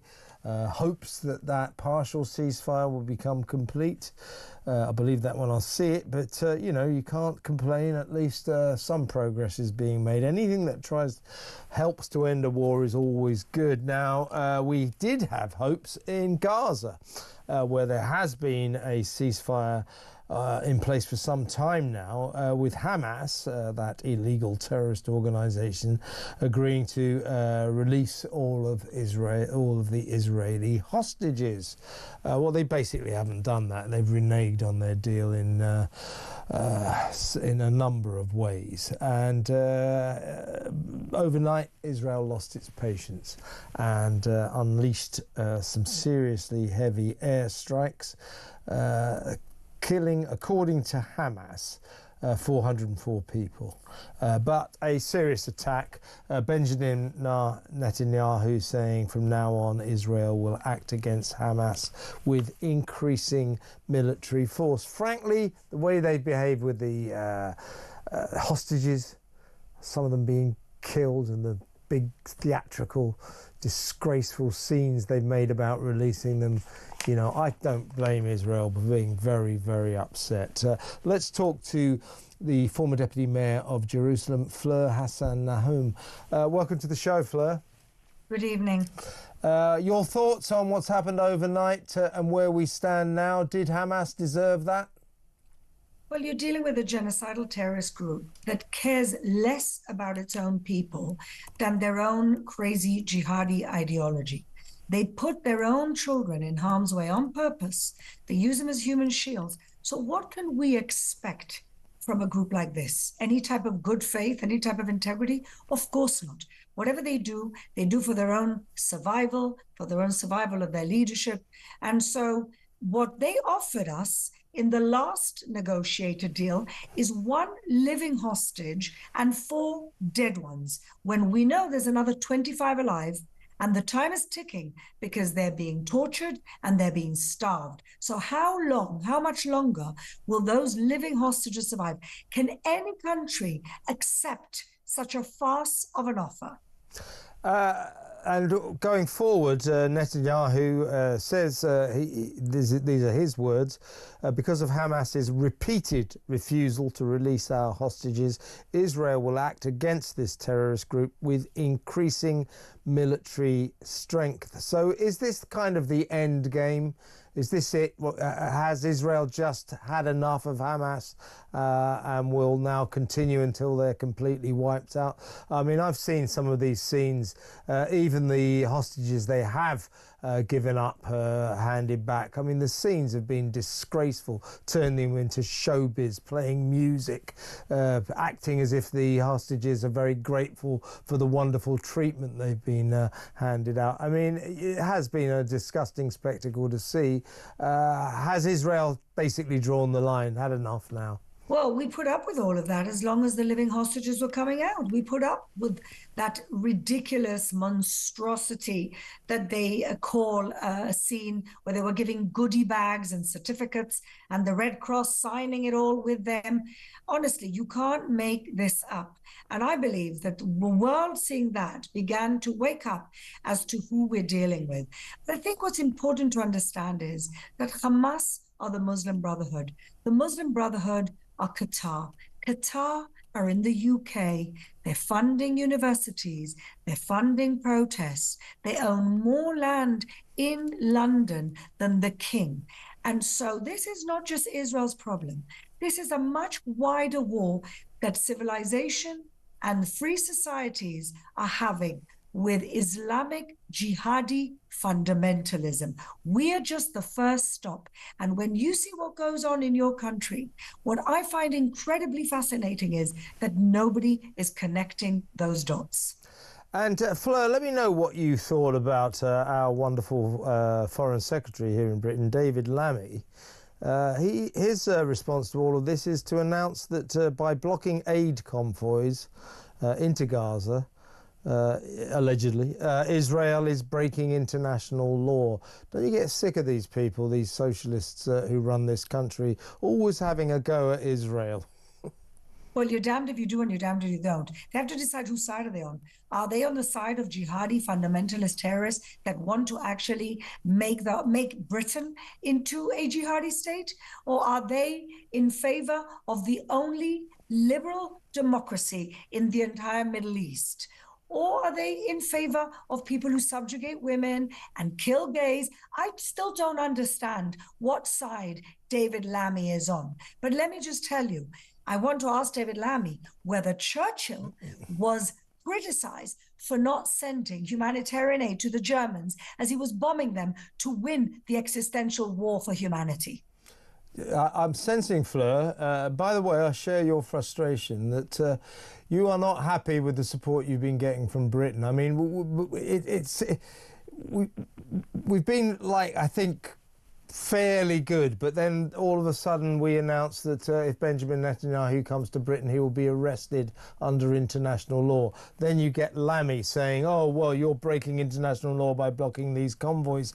Do you find this attitude on the part of Britain frustrating, annoying? Very, very frustrating. And let me tell you what else I find frustrating, that Parliament passed a resolution to say that there should be a ceasefire, and they didn't say one word about the British hostage that was stuck in a dungeon. Not one word, and didn't even make the ceasefire conditional on returning a Brit home. That is shameful. I agree. Now, where do we stand now then, Fleur? I believe there's 59 hostages still in captivity. Is it 24 or 25 of them? Only 24 or 25 still alive. In itself, if you think about it, that is such a strange statement. There are 59 hostages in captivity, 24 of them dead. So they're holding a load of dead bodies. It's more than that. They killed them on October 7th and took the bodies with them. Well, exactly. So going forward, after this night of bombing, what is Israel's position? You give those hostages up or this bombing continues? Absolutely, and all of them, not drib-drabbing 1 and 2 in these 6 ceremonies. Bring them all home. Israel will not rest. We have a very strong ethos that no man or woman is left behind. We value life. And so these hostages have to come home. And Hamas have to realize that their terror reign is over. President Trump has said it, and he's not messing around. He met with the hostages. They told him about the torture they suffered. He knows there's 1 American living and 4 Americans dead in those dungeons. So President Trump is saying to Netanyahu, do what you must to bring the hostages home and to end the terror reign of Hamas. Well, I'm with President Trump and with you. Really good to talk to you, Fleur. Thank you so much. That's Fleur Hassan Nahum, former Deputy Mayor of Jerusalem. What do you think of all that? I mean, David Lammy, you know, in the light of all this, 59 of those hostages still down in captivity, only 24 of them alive, so there's all these coffins down there. They're reneging on their side of the deal. They're not giving the hostages up. Give them up. Give them up. Why is David Lammy's response to this unacceptable situation to say Israel is breaking international law by blocking the aid convoys? Why is he doing that? 03444991000. We're going to go to break now. When we come back, we're going to talk about a punk duo who've been given a load of government money because Lisa Nandy, the Culture Secretary, says they're the best of British. They say that Britain is a racist shithole. You can work out what that means. They also say they're embarrassed to be British because it's full of racists and it's right-wing and it's fascist and all that. Well, OK, fine, you can think all that rubbish if you want to. But why are we giving them money? Why does the Culture Secretary think that these two little punks, females from Brighton, you know, are worthy of government money? Unbelievable. That next, stay tuned.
Has it caused some turbulence? Of course.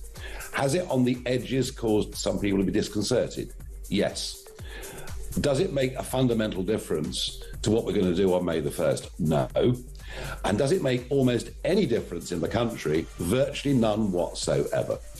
So, you know, obviously members think, well, he was doing some good stuff, he was doing some good work, he was putting out some good tweets. You know, why is this happening to him?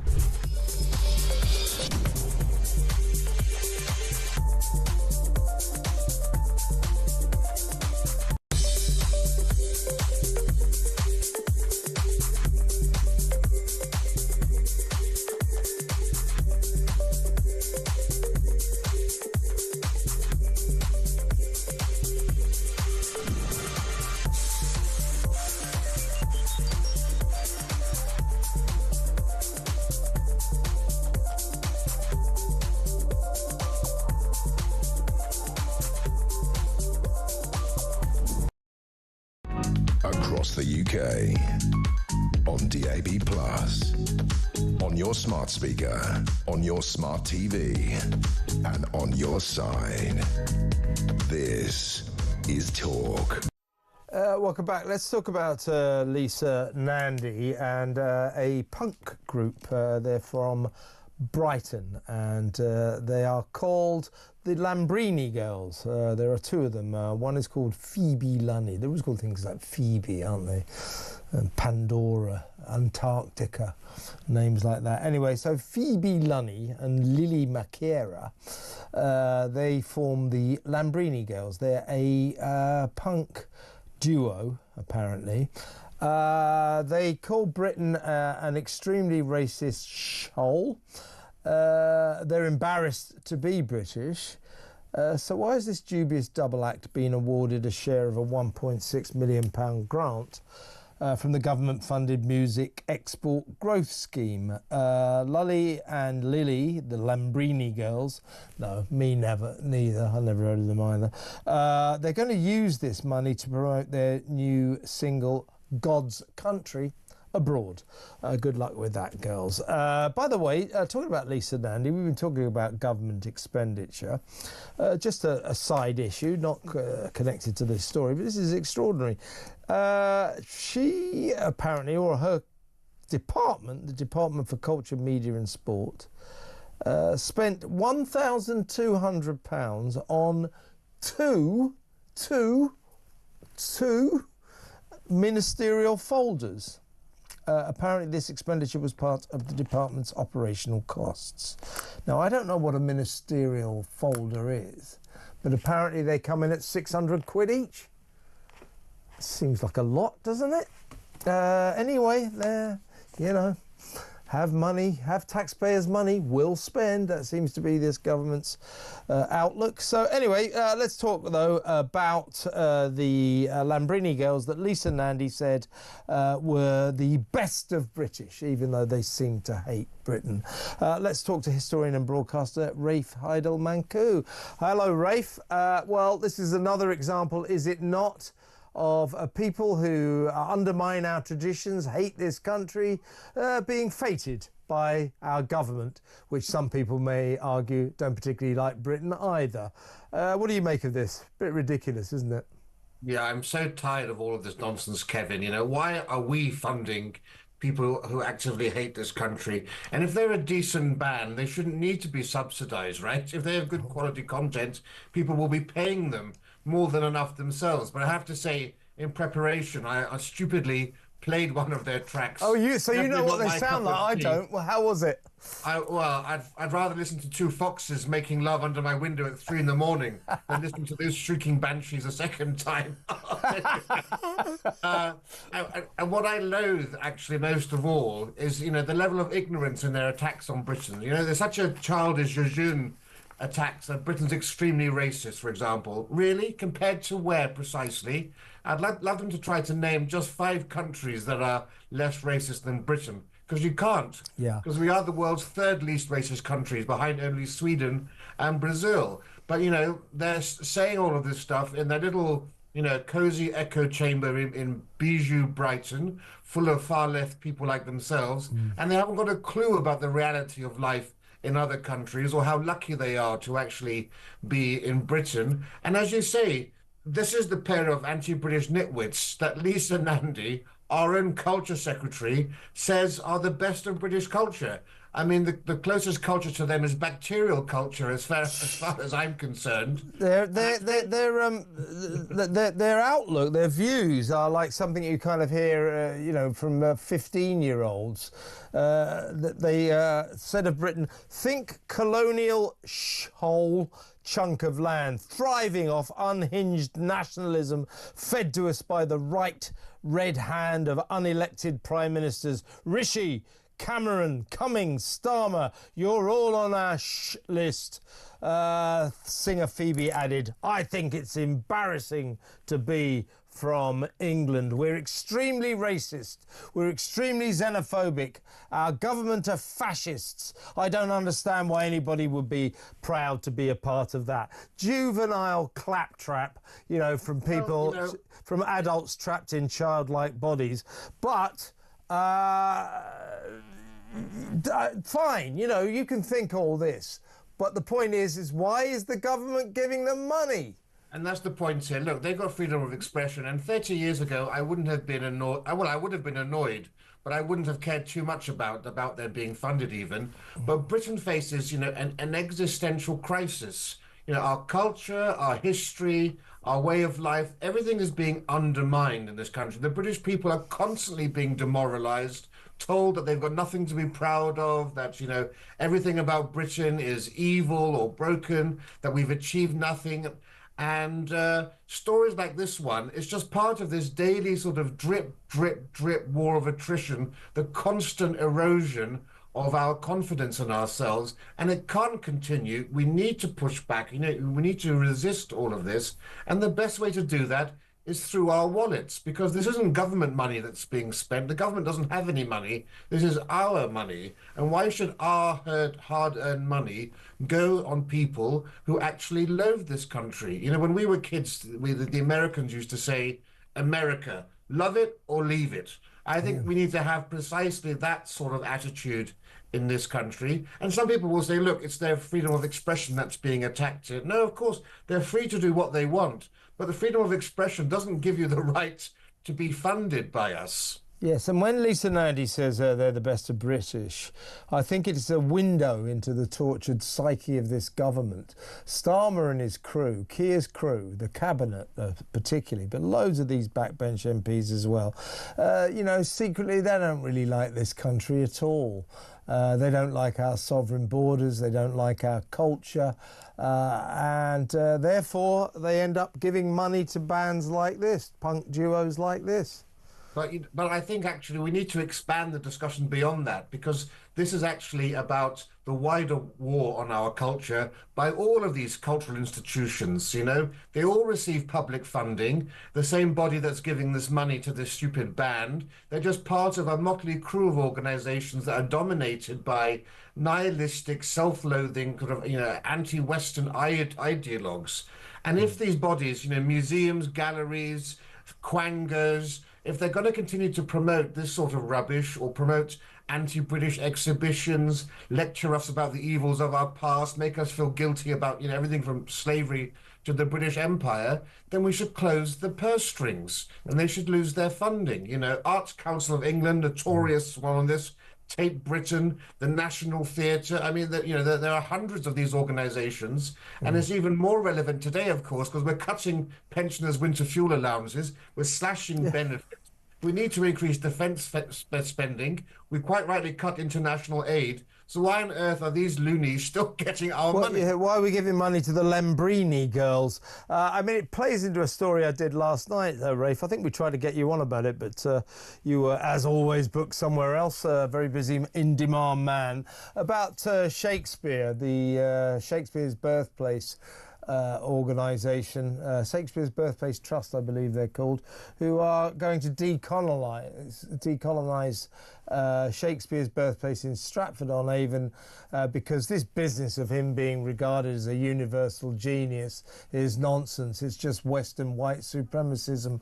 The point is, Shakespeare, one of our proudest sons, that we should be proud of, is actually a universal genius who has been, I believe I'm right in saying, translated into every language on the face of the planet. So when they say he's not really a genius, this is just white supremacy, it's ridiculous, isn't it? And a deliberate attempt to undermine the tradition of this country by two-bit little revolutionaries. That's precisely it. You know, all of these characters at the Shakespeare Birthplace Trust, the ones who are saying all of this, they simply can't stand the fact that the greatest writer in human history was an Englishman. And they're doing everything that they can to diminish and denigrate and devalue that achievement.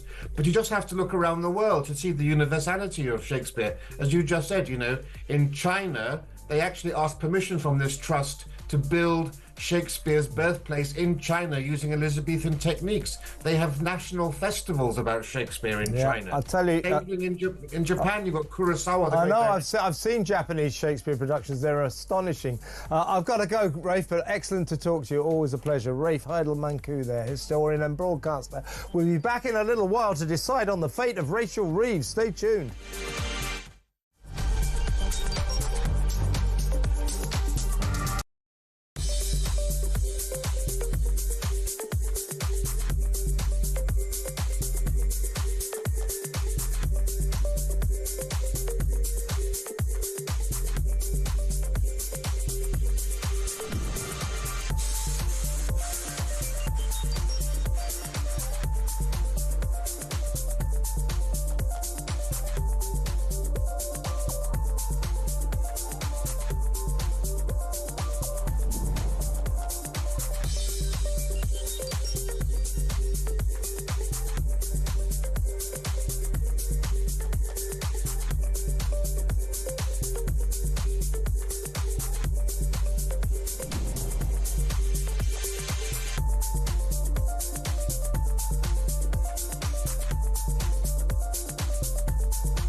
across the UK.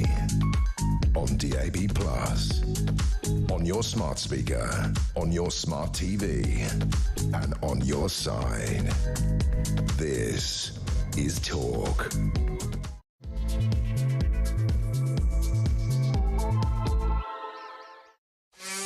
Welcome back.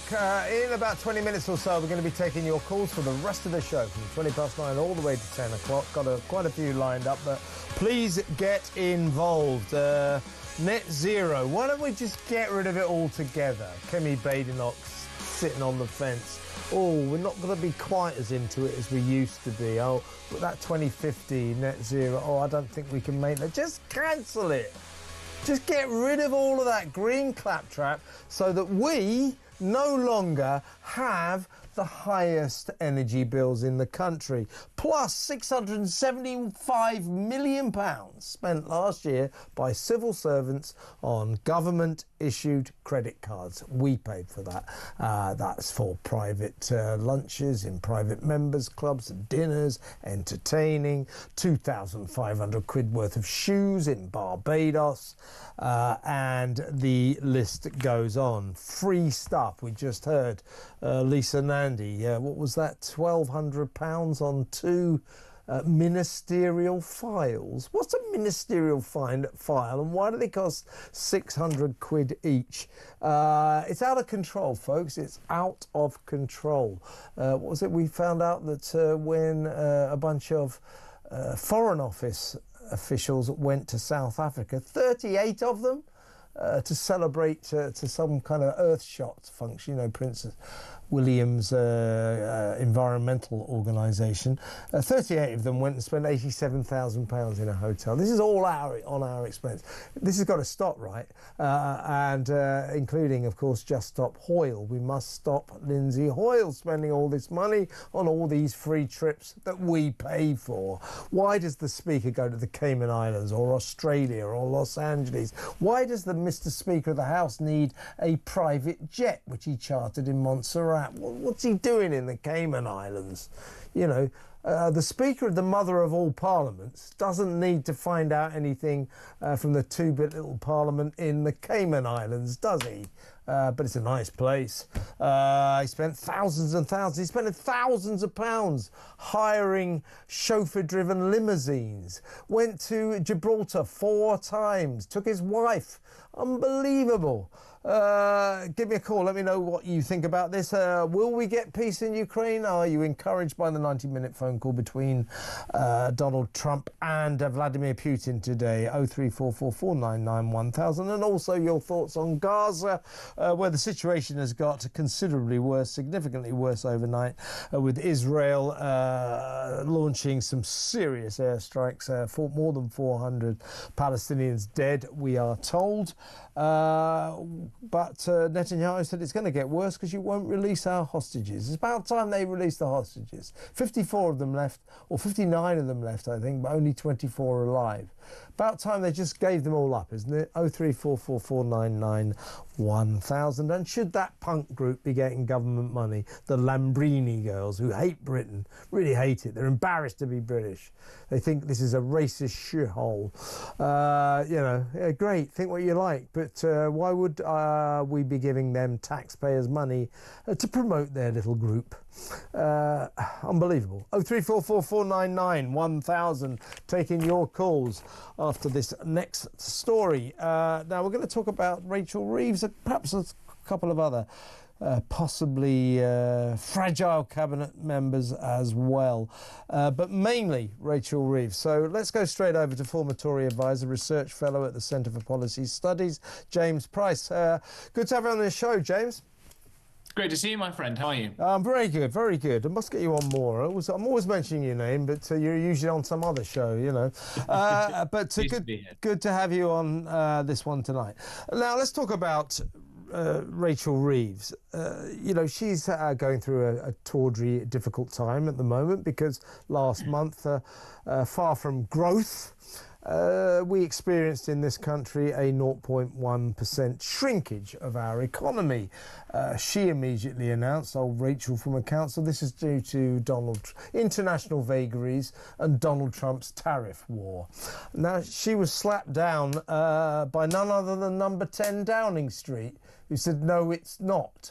So you tend to feel that there may be tension building up between number 11 and number 10, you know, that age-old feud, and that perhaps Keir Starmer is getting impatient. This growth you keep talking about, where is it? And I would contend, I would suggest, James, that growth has always been a fantasy ever since that business-killing, spend-killing, £40 billion tax grab budget from hell last October. Ever since that budget, the notion that this economy can grow has been fanciful, to say the least. She's clinging on by her fingernails, isn't she?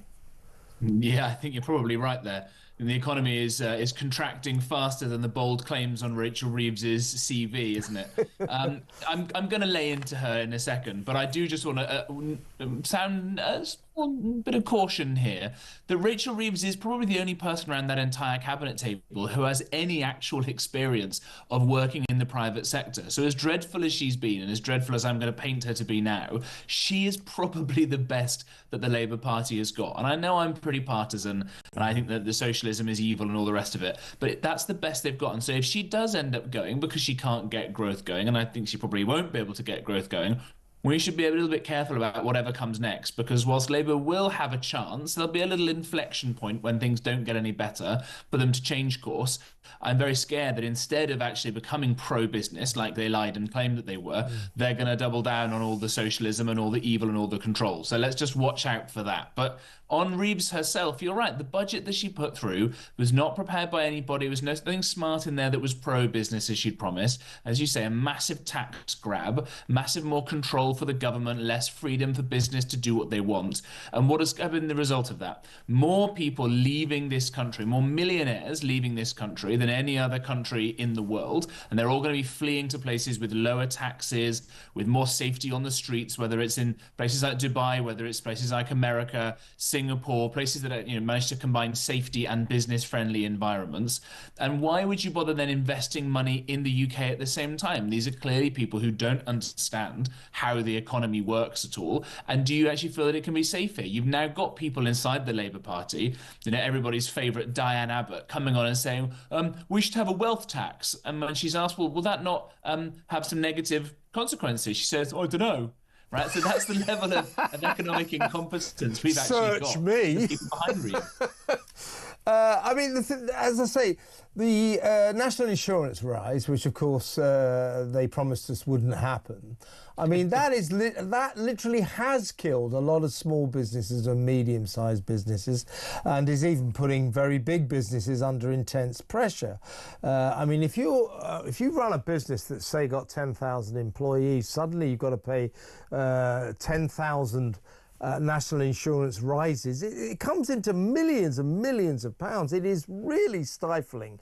Plus the massive tax rises they also promised us wouldn't happen.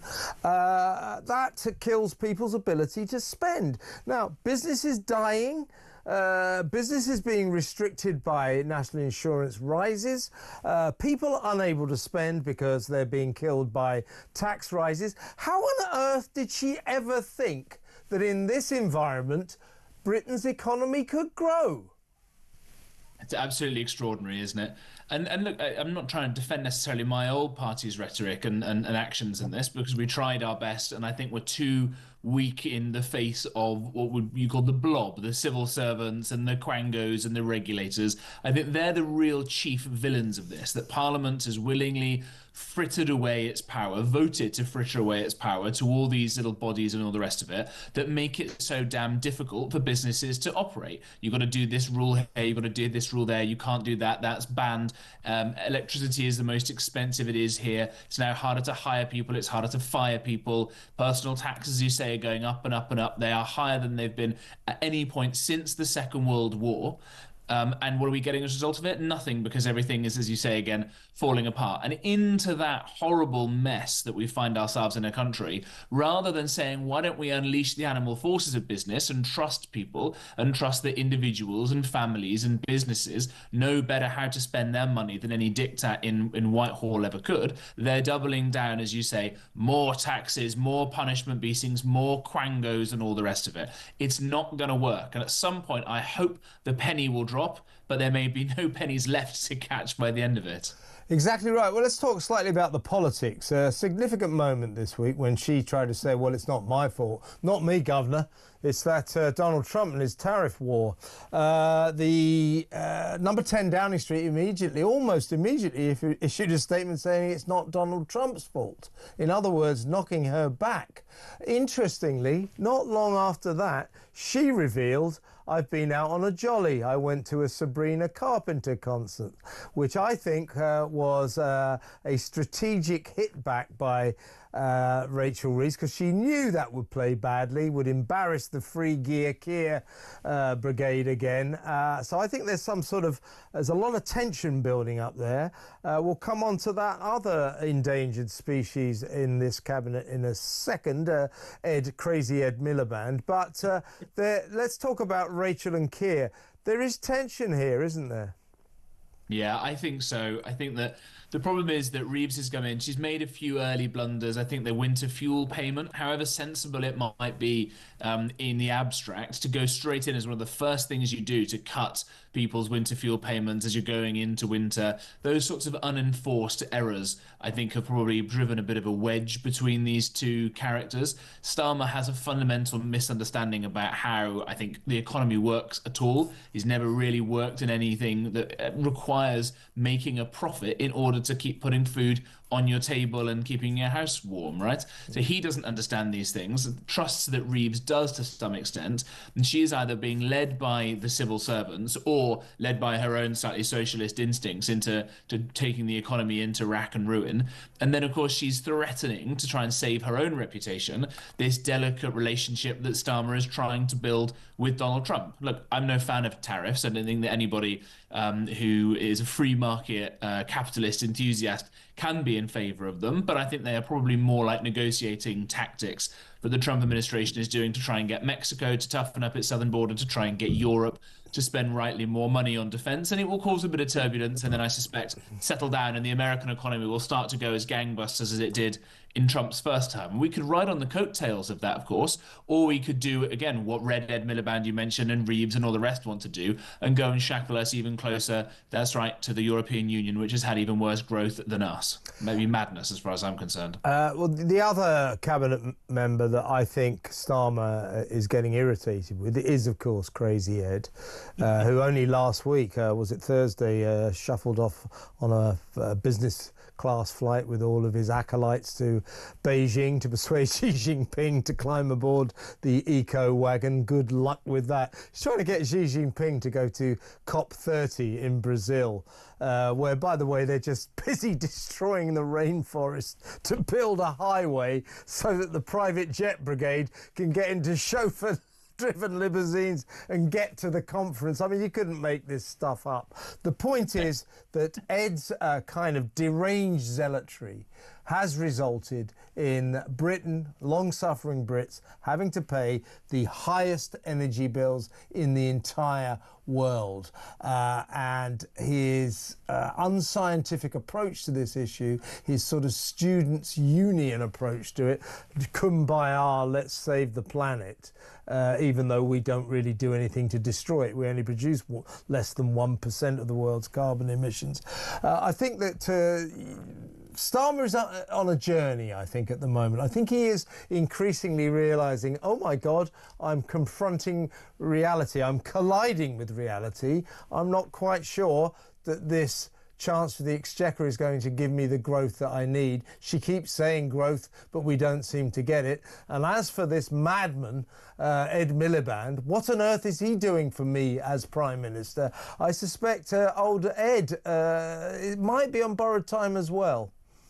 Yeah, well, on that front, I certainly hope so. I think that he is, as you say, exactly right, a complete zealot. I think he's completely bonkers. He's got no grasp of how economics and numbers work, seemingly whatsoever. This was a chap when he was leader of the opposition, leader of the Labour Party. He couldn't understand why companies had to pay dividends at all, just didn't understand it, has never interacted with the business, doesn't know what it's like to have to work to put food on the table at all. That guy has to be probably put into a kind of comedy-style cannon and shot into the surface of the sun to stop That's him a causing good any idea. more damage. Good idea. And Kemi Badenoch today actually was great. I think Kemi Badenoch has had her best day today in saying that net zero, it isn't going to work. The numbers don't add up. At the moment, to get as many heat pumps, for example, into houses as you'd need to, it will take us another 340 years or something on current projections. So that isn't going to work. It's untenable. But I think the one take home I'd love for people to have, because this is pretty depressing, everything we're talking about, is that we don't have the kind of problems that lots of other countries have. Other countries would still, despite how bad things are in Britain right now, would kill for our problems. And the reason is that we are still the masters of our fate and the captains of our soul. We still have the ability to change all of this and to turn it all around. Almost all of these problems are self-inflicted. We could get rid of all the net zero madness and stop having really expensive electricity. We could have new nuclear power stations. We could have more liquid natural gas to help with transitions, all this kind of stuff. We could have exciting new technologies to build the future. We could stop doing the kind of destructive work we're doing in our education system. We could stop having such a rubbish healthcare system. We could stop spaffing so much money on benefit scroungers who don't need it. We could get our foot off the throat of business and help them get growing again, which would help to pay for defense, which would help to keep Ukraine strong and keep our country strong. We could do all of these things. We're choosing not to by electing crap and useless politicians. And if we start electing better people, then great days could lie ahead for Britain. So please don't despair, even if it looks pretty dark right now under Free Gear, Keir and Red Ed and all the rest of them. Last point, talking of crap and useless politicians, what's the word in Tory towers about Theresa May? 2019, she amended the Climate Change Act to enshrine in law that Britain will have to hit net zero by 2050. Obviously, Kemi Badenoch today shredding that, saying it's ridiculous, it's a fantasy, we can't do it. But it's a weird situation, isn't it, that a current leader has to, in effect, trash the absurdity of a predecessor, Theresa May. That commitment, enshrining in law that we must get to 2050, net zero by 2050, was just ridiculous politics. I mean, away from the airways when Tories are talking to each other, they must be furious about that.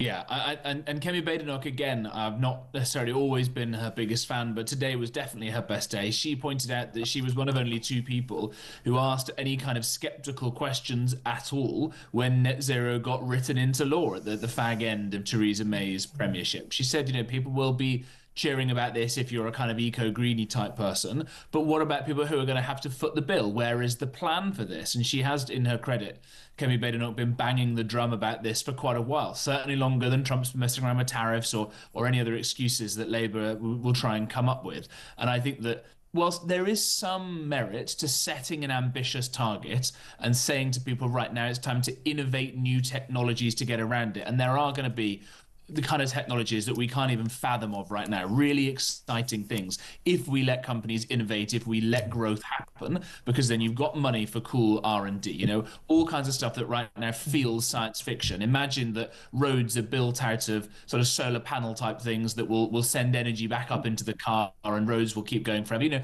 All kinds of wonderful, exciting things that will pull carbon out of the atmosphere, do wonderful things, nuclear power stations in every town, stuff that sounds completely ludicrous right now. That will be the sort of technologies that help us have a cleaner environment and limitless electricity and all these wonderful things. It ain't going to happen, though, if the kind of current net zero plan is going on that's going to force us to be poorer, colder, have less disposable income, eating bugs rather than cows, and all this sort of mad stuff that the lefties come out with, let alone pooing in a bucket the way that Greta Thunberg tells us to. All that's got to go, and I think we've got to get real about this and let market forces and the great innovation that British people are well known for. We invented the Industrial Revolution. What about fracking, James? Why don't we frack?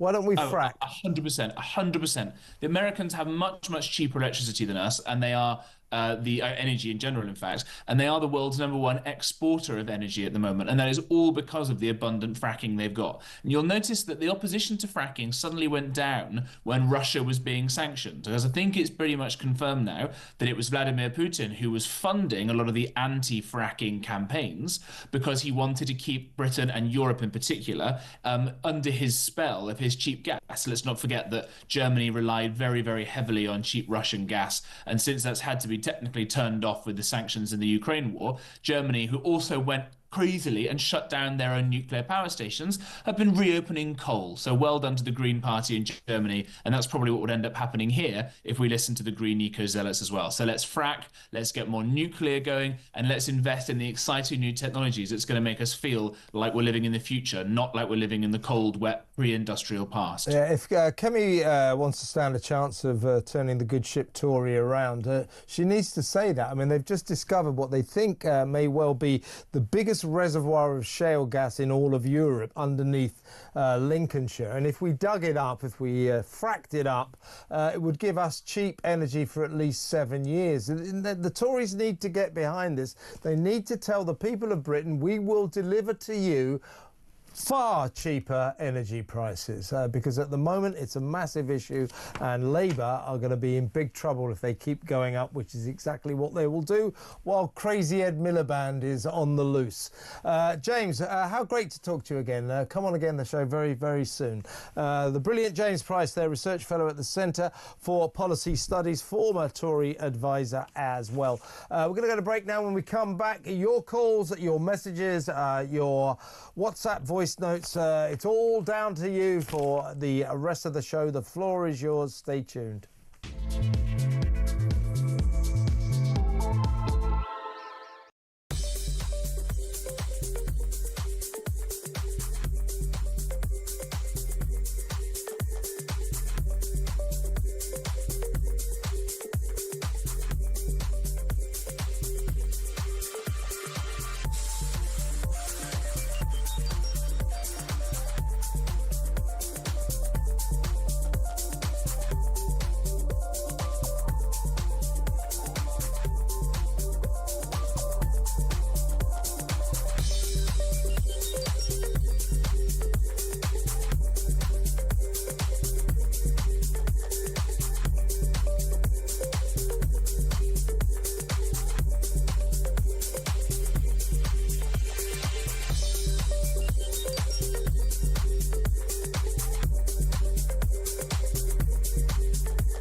Has it caused some turbulence? Of course.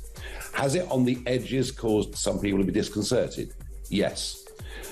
Does it make a fundamental difference to what we're going to do on May the 1st? No. And does it make almost any difference in the country? Virtually none whatsoever. So, you know, obviously members think, well, he was doing some good stuff, he was doing some good work, he was putting out some good tweets. You know, why is this happening to him?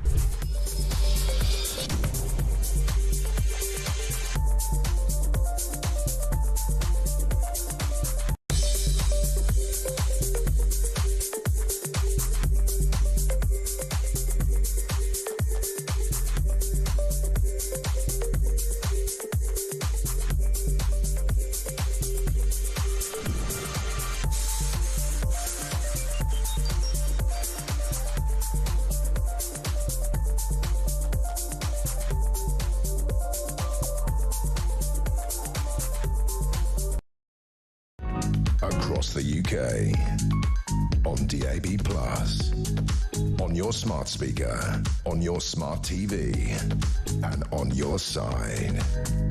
This is Talk. Just reading the updates on this Prince Harry visa situation. Basically, this is what the story seems to be. Claims that Prince Harry received special treatment when he emigrated to the United States are false, the Trump administration said on Tuesday. This is a lawyer from the Department of Homeland Security. He said that Harry's application followed all the applicable rules and regulations. Yeah, but the point is, we're supposed to be able to see this. We're sick of you just telling us that. We want proof. That's what the Heritage Foundation want. We want proof. Prove to us that all the rules were applied to. In actual fact, either way, there's going to be problems here. If he answered yes, I do take illegal drugs, I have taken illegal drugs, he should not have been allowed into the United States in the first place. The fact that he was would point to special treatment, 100%. If he answered no, that's a lie, and therefore he broke federal law. So either way, the American public, in fact the British public, have a right to know. So sorry, we're not interested in your haughty statements telling us, no, everything is fine, everything was... No. We want proof. There you go. Right, let's go straight to... Let's get a call in first. I'll read some messages after this. Let's talk to Mike in Stoke-on-Trent. Hello, Mike. Greetings, Kevin. How you doing, man? All right. You want to talk about Liz Kendall? Oh, I'm the rest of them as well. Very quick one for you, though. Can you get somebody between you and JK? Between the two of you, you talk too much sense and he takes too much to take in. Well, maybe we'll come on together. That would be kind of a sensory overload, I fear. Yeah. But no, go on. I'll give you a very quick background. I'm 74. I'm a retired lorry driver of 40-odd years. I was laid off in 2016 with a broken back. I am disabled, but I do not receive 1 penny off anything. So what did you... Sorry, Mike, I didn't catch what you did for a living before you broke your back? I was a lorry driver. A lorry driver. And have you applied to get benefits, welfare? Yes. Oh. I'm too old. You're too old to get anything? Oh, OK. Well, I was 64 when I was laid off.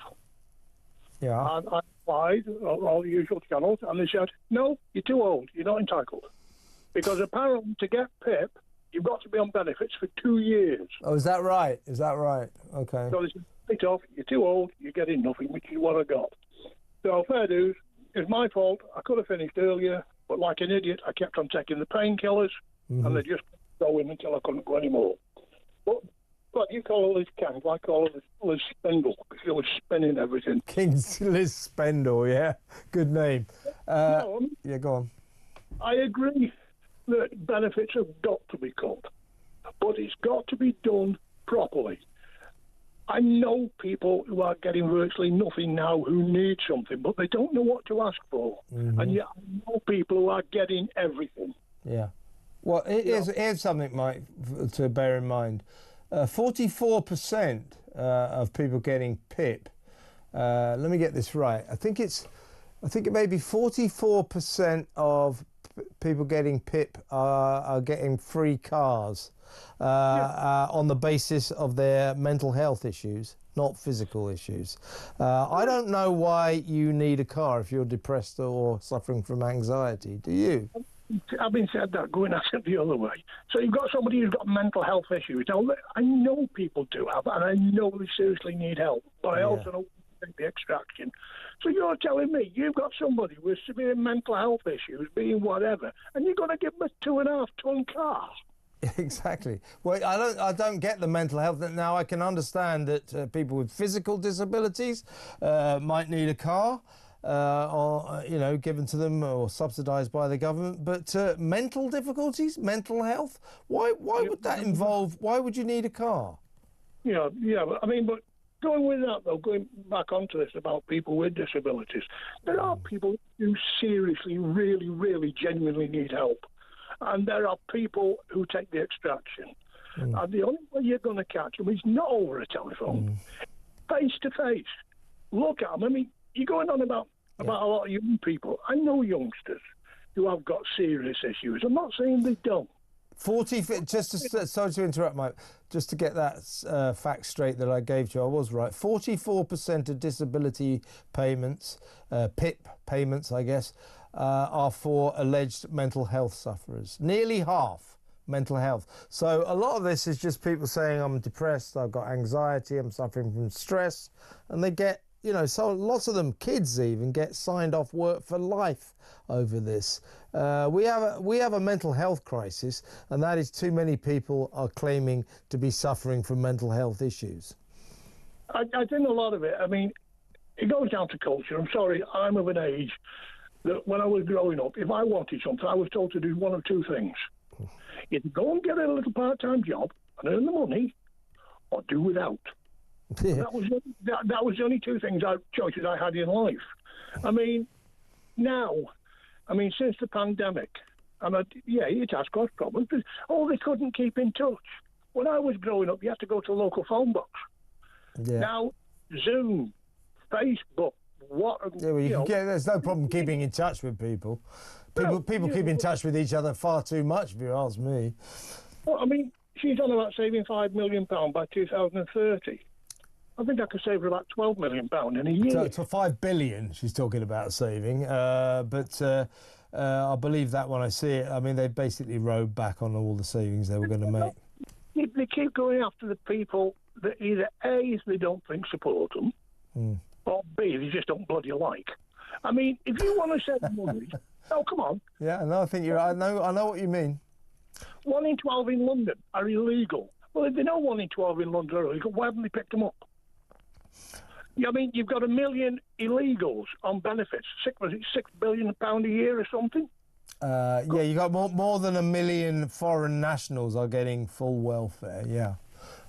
Which is a difficult problem. We've got 1.2 million people under the age of 25 claiming sickness benefit, claiming they're unfit for work.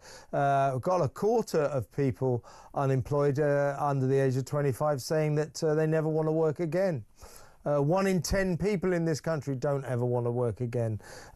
We make not working pay. That is the problem. Mike, really good call. Got to go to a break. But thank you very much for ringing. There's Mike in Stoke-on-Trent. Let's go to a break. We'll come back. We'll take more calls. I'll read more messages. Stay where you are.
Across the UK, on DAB+, on your smart speaker, on your smart TV, and on your side.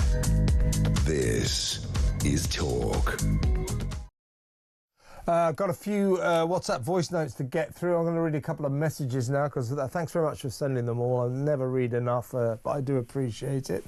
This is from Ernie. Rachel Reeves robbed the pensioners to pay the train drivers. Now she's robbing the disabled to pay for the migrants. Who is she going to rob to pay for all the people who are going to lose their jobs because of the national insurance hike and minimum wage increase? Hide your pocket money, kids. Good point, Ernie. Joanna from Salisbury said, someone needs to remind Ed Miliband how much of the emissions produced by China are our responsibility. By producing solar panels, turbines and increasing production of goods, the output of these emissions is way higher than the 1% we admit to. Makes us responsible for coal power stations being built, creating emissions in China. Well, I just think China just do it anyway. They got 1,160 coal-fueled power stations, something like that. They're building 300 more. They just don't care.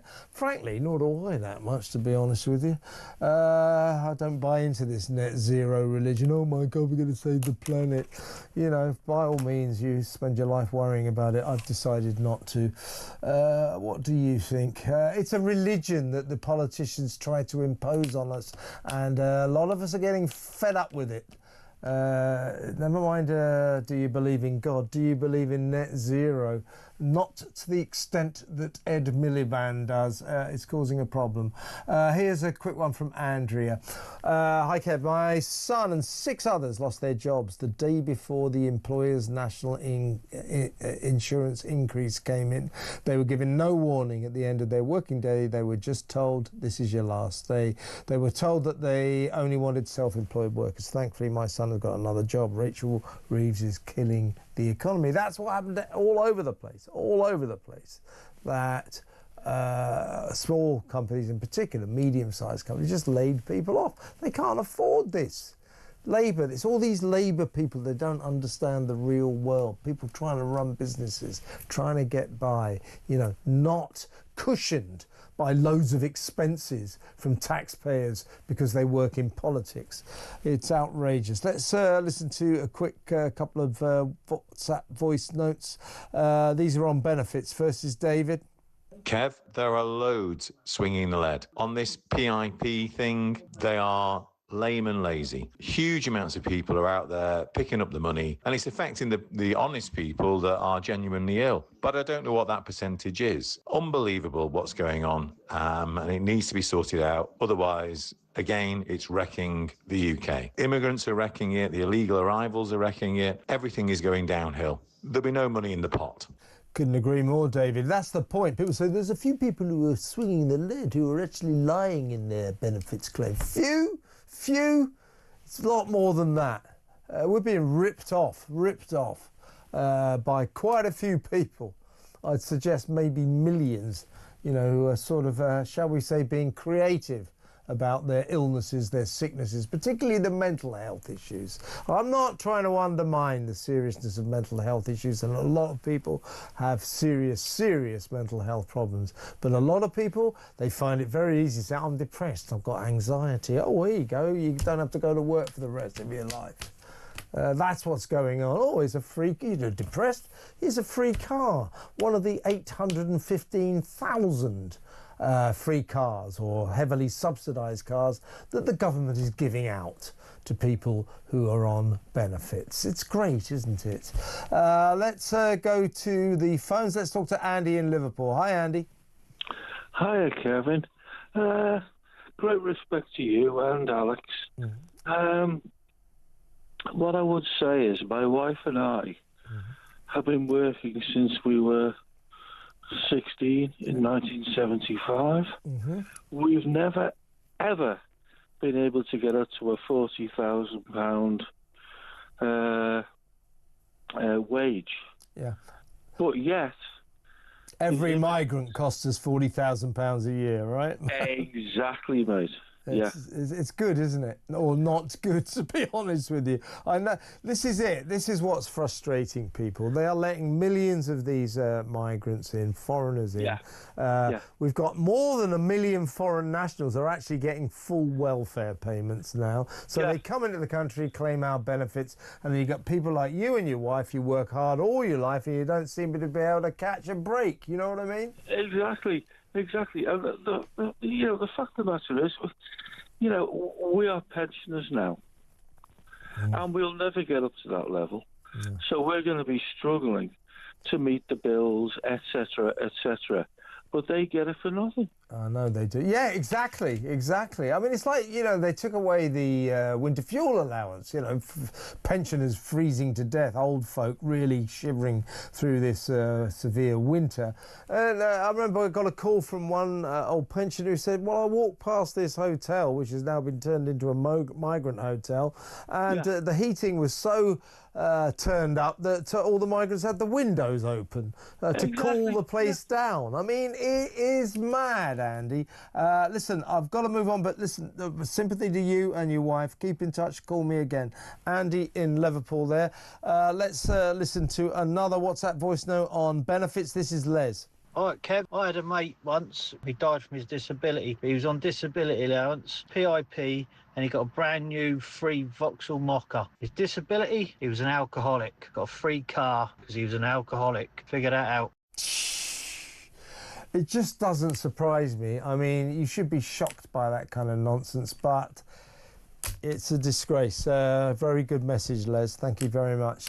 Let's go to break. When we come back, more calls, more messages. I'll read some out, more WhatsApp voice notes. So still a lot still to come. And in a little while, Petri Hoskin will be in the studio to tell you what she's got lined up for your entertainment from 10 p.m. until 1 a.m. So stay tuned.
Has it caused some turbulence? Of course.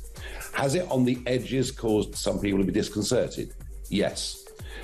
Does it make a fundamental difference to what we're going to do on May the 1st? No.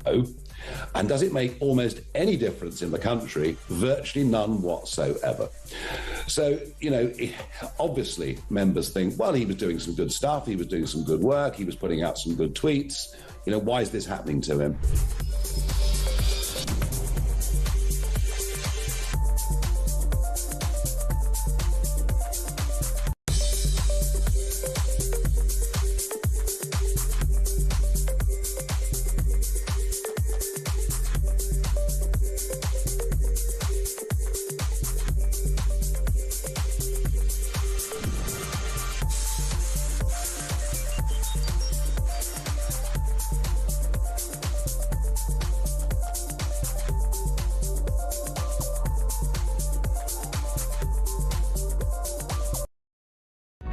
across the UK.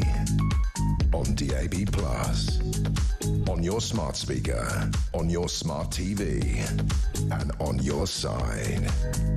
This is Talk. Let's have a bit of profanity, shall we, late at night? Family show, but it's not too bad. It just made me laugh. Dave Turner sent me a message here. Regarding the punk duo with the Lambrini Girls, firstly, if you feel that way about our country, just bugger off somewhere else and see how you get treated there. Good point. As for our government, Jesus Christ on a bike, they give away money left, right and centre to people that clearly don't belong here. This once great country of ours has got to be the laughing stock of the rest of the world. Yeah. Good point, Dave. That's just made me laugh a bit, but I'm with you. WhatsApp voice notes. Here's Nick on net zero. Hi, Kev. About this net zero lark, the Tories might say they don't agree that it's possible, which we all know it's not possible anyway. Not if we want to survive as a species, but there we go. But they're still wedded to the idea of going for net zero because I listen to them and they still think that they can control the climate. They can't even control the borders. They can't control anything. And it's quite easy because all you do is just charge more tax and then the climate gets controlled. It doesn't work like that. It's a scam. I'm with you, Nick. That's the point about Kemi. I mean, I was quite encouraged by her U-turn on net zero today, but she's still hanging on in there. Oh, it's environment's still very important. Just get rid of it. People will love it, Kemi. Have the guts to just get rid of net zero. We're sick of it. It's costing us a fortune, doesn't seem to be getting us anywhere, and crazy Ed Miliband is the most dangerous man in Britain, if not the world. Right, back to the WhatsApp voice notes. This is Carl on the migrants. What really makes me sick is that for the last few days, all we've seen is Keir Starmer and Macron, arms around each other, loving up to each other. What's going on? If I was Keir Starmer, I'm giving him all them billions of pounds, and Macron's doing nothing to stop these immigrants coming over, Starmer should be telling him straight. He shouldn't be having it all lovey-dovey with him, putting his arms around him. Get him told. The French are robbing money off us, basically. They're taking money and doing nothing for it, and it needs stopping. I agree with you. A tougher line on the French, Carl, would be a good idea, but it won't make any difference. They still won't do anything to help us. They just take our money and do nothing. They can't wait to wave goodbye to the migrants. Yeah, go on, off you go. Enjoy your little voyage across the English Channel and enjoy Britain. They'll be really nice to you there. Give you everything you could possibly dream of. Here is Rob on the migrants. You were saying about the UK should follow the US in the migration, like copy them. Well, I think they're already doing that by lying about the figures, because when they say, 94% drop in immigration, they're talking about a 7-day period. There's still thousands getting in. And like, there's videos you'll see, they're just driving through on quad bikes now, for God's sake. And they're just laughing at Trump. But at the same time, it is down, but like they're lying about the figures. Well, I don't know if that's true, Rob. I think you'll find apparently arrests down on the southern border at 82% down. He sent the troops down. He's flying people out. I think he is making a massive difference because he's got resolve. He wants to solve America's migrant crisis, and I think he is solving it by closing their borders. Our lot, Starmer and the gang, do they really want to solve the crisis? I'm not so sure. There can't be much more of an explanation for why they're having this useless policy about smashing the gangs, and still they come. They keep on coming, don't they? Day in, day out, hundreds of them across the channel. So that ain't working. Final WhatsApp voice note. This is from Lindsay and it's on Labour spending. Hi, Kev. We definitely need a Doge over here. I nominate Martin Lewis to audit the government's accounts and stop the waste of all our money. Yeah, we can have Martin Lewis. Yeah, why not? Somebody ought to do it. We need our own Elon Musk with a chainsaw to go through this. The government spending now is out of control, and we'll be seeing more and more aspects of it. Only today, 20,000 civil servants given government credit cards to go and spend on meals in private members clubs, go to Barbados and buy shoes and go to the yacht club, and 87 grand to go to South Africa to attend some ecological conference. I mean, it's ridiculous. It's ridiculous. Right, well, that's it for the WhatsApp voice notes, which gives me the opportunity to go back to the phones, and I'm glad I've got that opportunity because I love a new caller, and we've got one here. She's from Leicestershire, and it's Jo. Welcome to the show, Jo. Hi, Kevin. Hi. What, you want to talk about Pip? Yeah, my son, he's an adult. He's 38 now. When he was 18, he got attacked by two men. Oh, dear. And he was left with severe epilepsy. He was also a single parent with two sons. So his two sons were classed as his carers, even though they were very young. And it took years to get him PIP. Has he got it now, Jo? He's got it now, but he's got that sick that his children couldn't live with him anymore. Oh, dear. And he had a phone call last summer to review his PIP, because even though he's got a lifelong illness that will never, ever go away, you have to have a constant review. Yeah. And because of his condition, he can have altered states of consciousness with his seizures. He doesn't get warnings with his seizures. He has a lot of injuries from his seizures, especially head injuries. But the thing is, he has no memory of being sick. So when he has a seizure, or he's in an altered state of consciousness, or he's recovering from it, which sometimes can be days, he does not have a memory of that. I think, Jo, one of the more encouraging things that maybe for you, at least for your son as well, that Liz Kendall did announce today is that people with, I would imagine, conditions like your son won't have to keep being reassessed. They might be able to get a full assessment, and then that will be essentially for life as long as the condition is permanent. So that could be quite good news for you. Yeah, that was nice to hear, if they can actually fix the system. Because the phone call he had last summer, because he couldn't remember the answers to the questions, they lowered it. And he spent the last 6 months with his personal assistant, because he has to have care every day. Sure. Appealing it. And they keep refusing it. Jo, the system is a mess, and too many people who don't deserve it are getting welfare payments, are getting PIP. 44% of people on PIP are on PIP for mental health reasons. Now, I'm not saying that a lot of them aren't genuine, but you know what I'm saying. A lot of them won't be. It's pretty easy to say you're depressed or you've got anxiety. That's the problem. Too many people are ripping... I can't see, excuse me to interrupt, Kevin, but I can't see, right, having to go through this process with him like I have. I can't see how these claims are going through. And one question I did raise is how many migrants since lockdown have been awarded sickness benefit and PIP, because I don't know about PIP, but I know that we've got more than 1 million foreign nationals are on welfare payments, on benefits in this country. That needs to be looked at. People just coming in here, migrants coming here and ending up living on benefits. That's got to be wrong. And as I say, your son clearly is why we have PIP, why we have a generous welfare system, because we have to look after our vulnerable citizens. But the trouble is, too many people who don't deserve it are getting the money. Jo, I've got to move on, but sympathy to you, our best to your son, and keep in touch. That's Jo in Leicestershire. Let's quickly go to Peter in Croydon. Hello, Peter. You want to talk about Ukraine? Hello, Kevin. How are you? I'm all right, mate. Yeah, I'm not worried about Putin so much, because I think he does generally want to end the war. It's Zelensky I'm worried about. I never trusted him. I've spoken to Kevin a couple of times. Peter. Yeah. Peter Cardle. Right, and, I don't. There's another person I don't trust, by the way. No, that's just a joke. No. No, seriously. The one thing about Zelensky now, though, I know where you're coming from, by the way, but I mean, he's very much been put in his place. He's doing exactly what he's told. The problem now is, if we are going to get peace, is just what Putin will demand, and whether or not he genuinely wants peace. Well, apparently it's the troops on the ground, on the borders. He won't Putin will not allow peacekeeping forces to go into Ukraine after any kind of deal, any kind of ceasefire. So that's a problem. I don't think it's a problem that he won't allow Ukraine to join NATO. I think we'll all go along with that. I don't think that's a problem.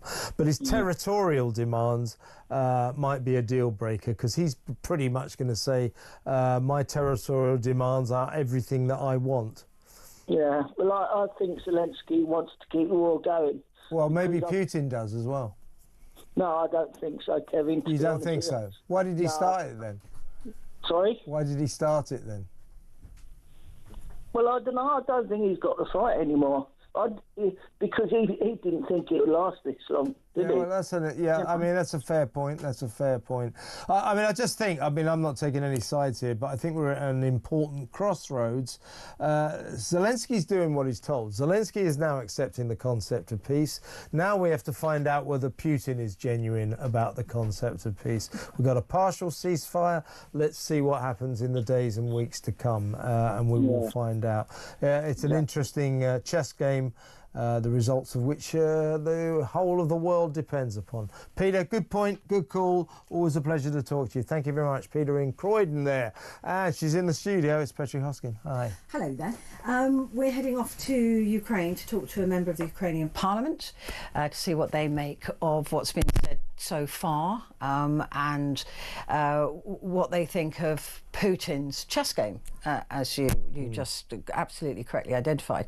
So we're going to be heading off to Ukraine to discuss that. It's an interesting situation, isn't it? Very interesting. We've then got a live press conference of the astronauts landing. Oh, right, yeah. Because they're I'm just watching it now. They're back. And we just wait, we're waiting to see when they actually... These are these ones who've been up there for about 10 years, It's right? nine months. Yeah. And the interesting thing is, Kev, they have no idea what this has physically done to them. They're probably going to be like jelly, because they've had no muscle. They've literally, I've just been told by Sam, our excellent techie, that they've splashed down the last 5 seconds. They've splashed down.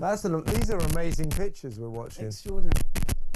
Extraordinary. I mean, they must be absolutely thrilled. They've got to wait now, of course, for the boats to come and pick them up and unlock the outdoor. And then we're going to go live to the press conference in the next hour. That would be fascinating. So they are literally just off the coast of Florida, bobbing around. Apparently, it's very seasick making. I'm sure. The whole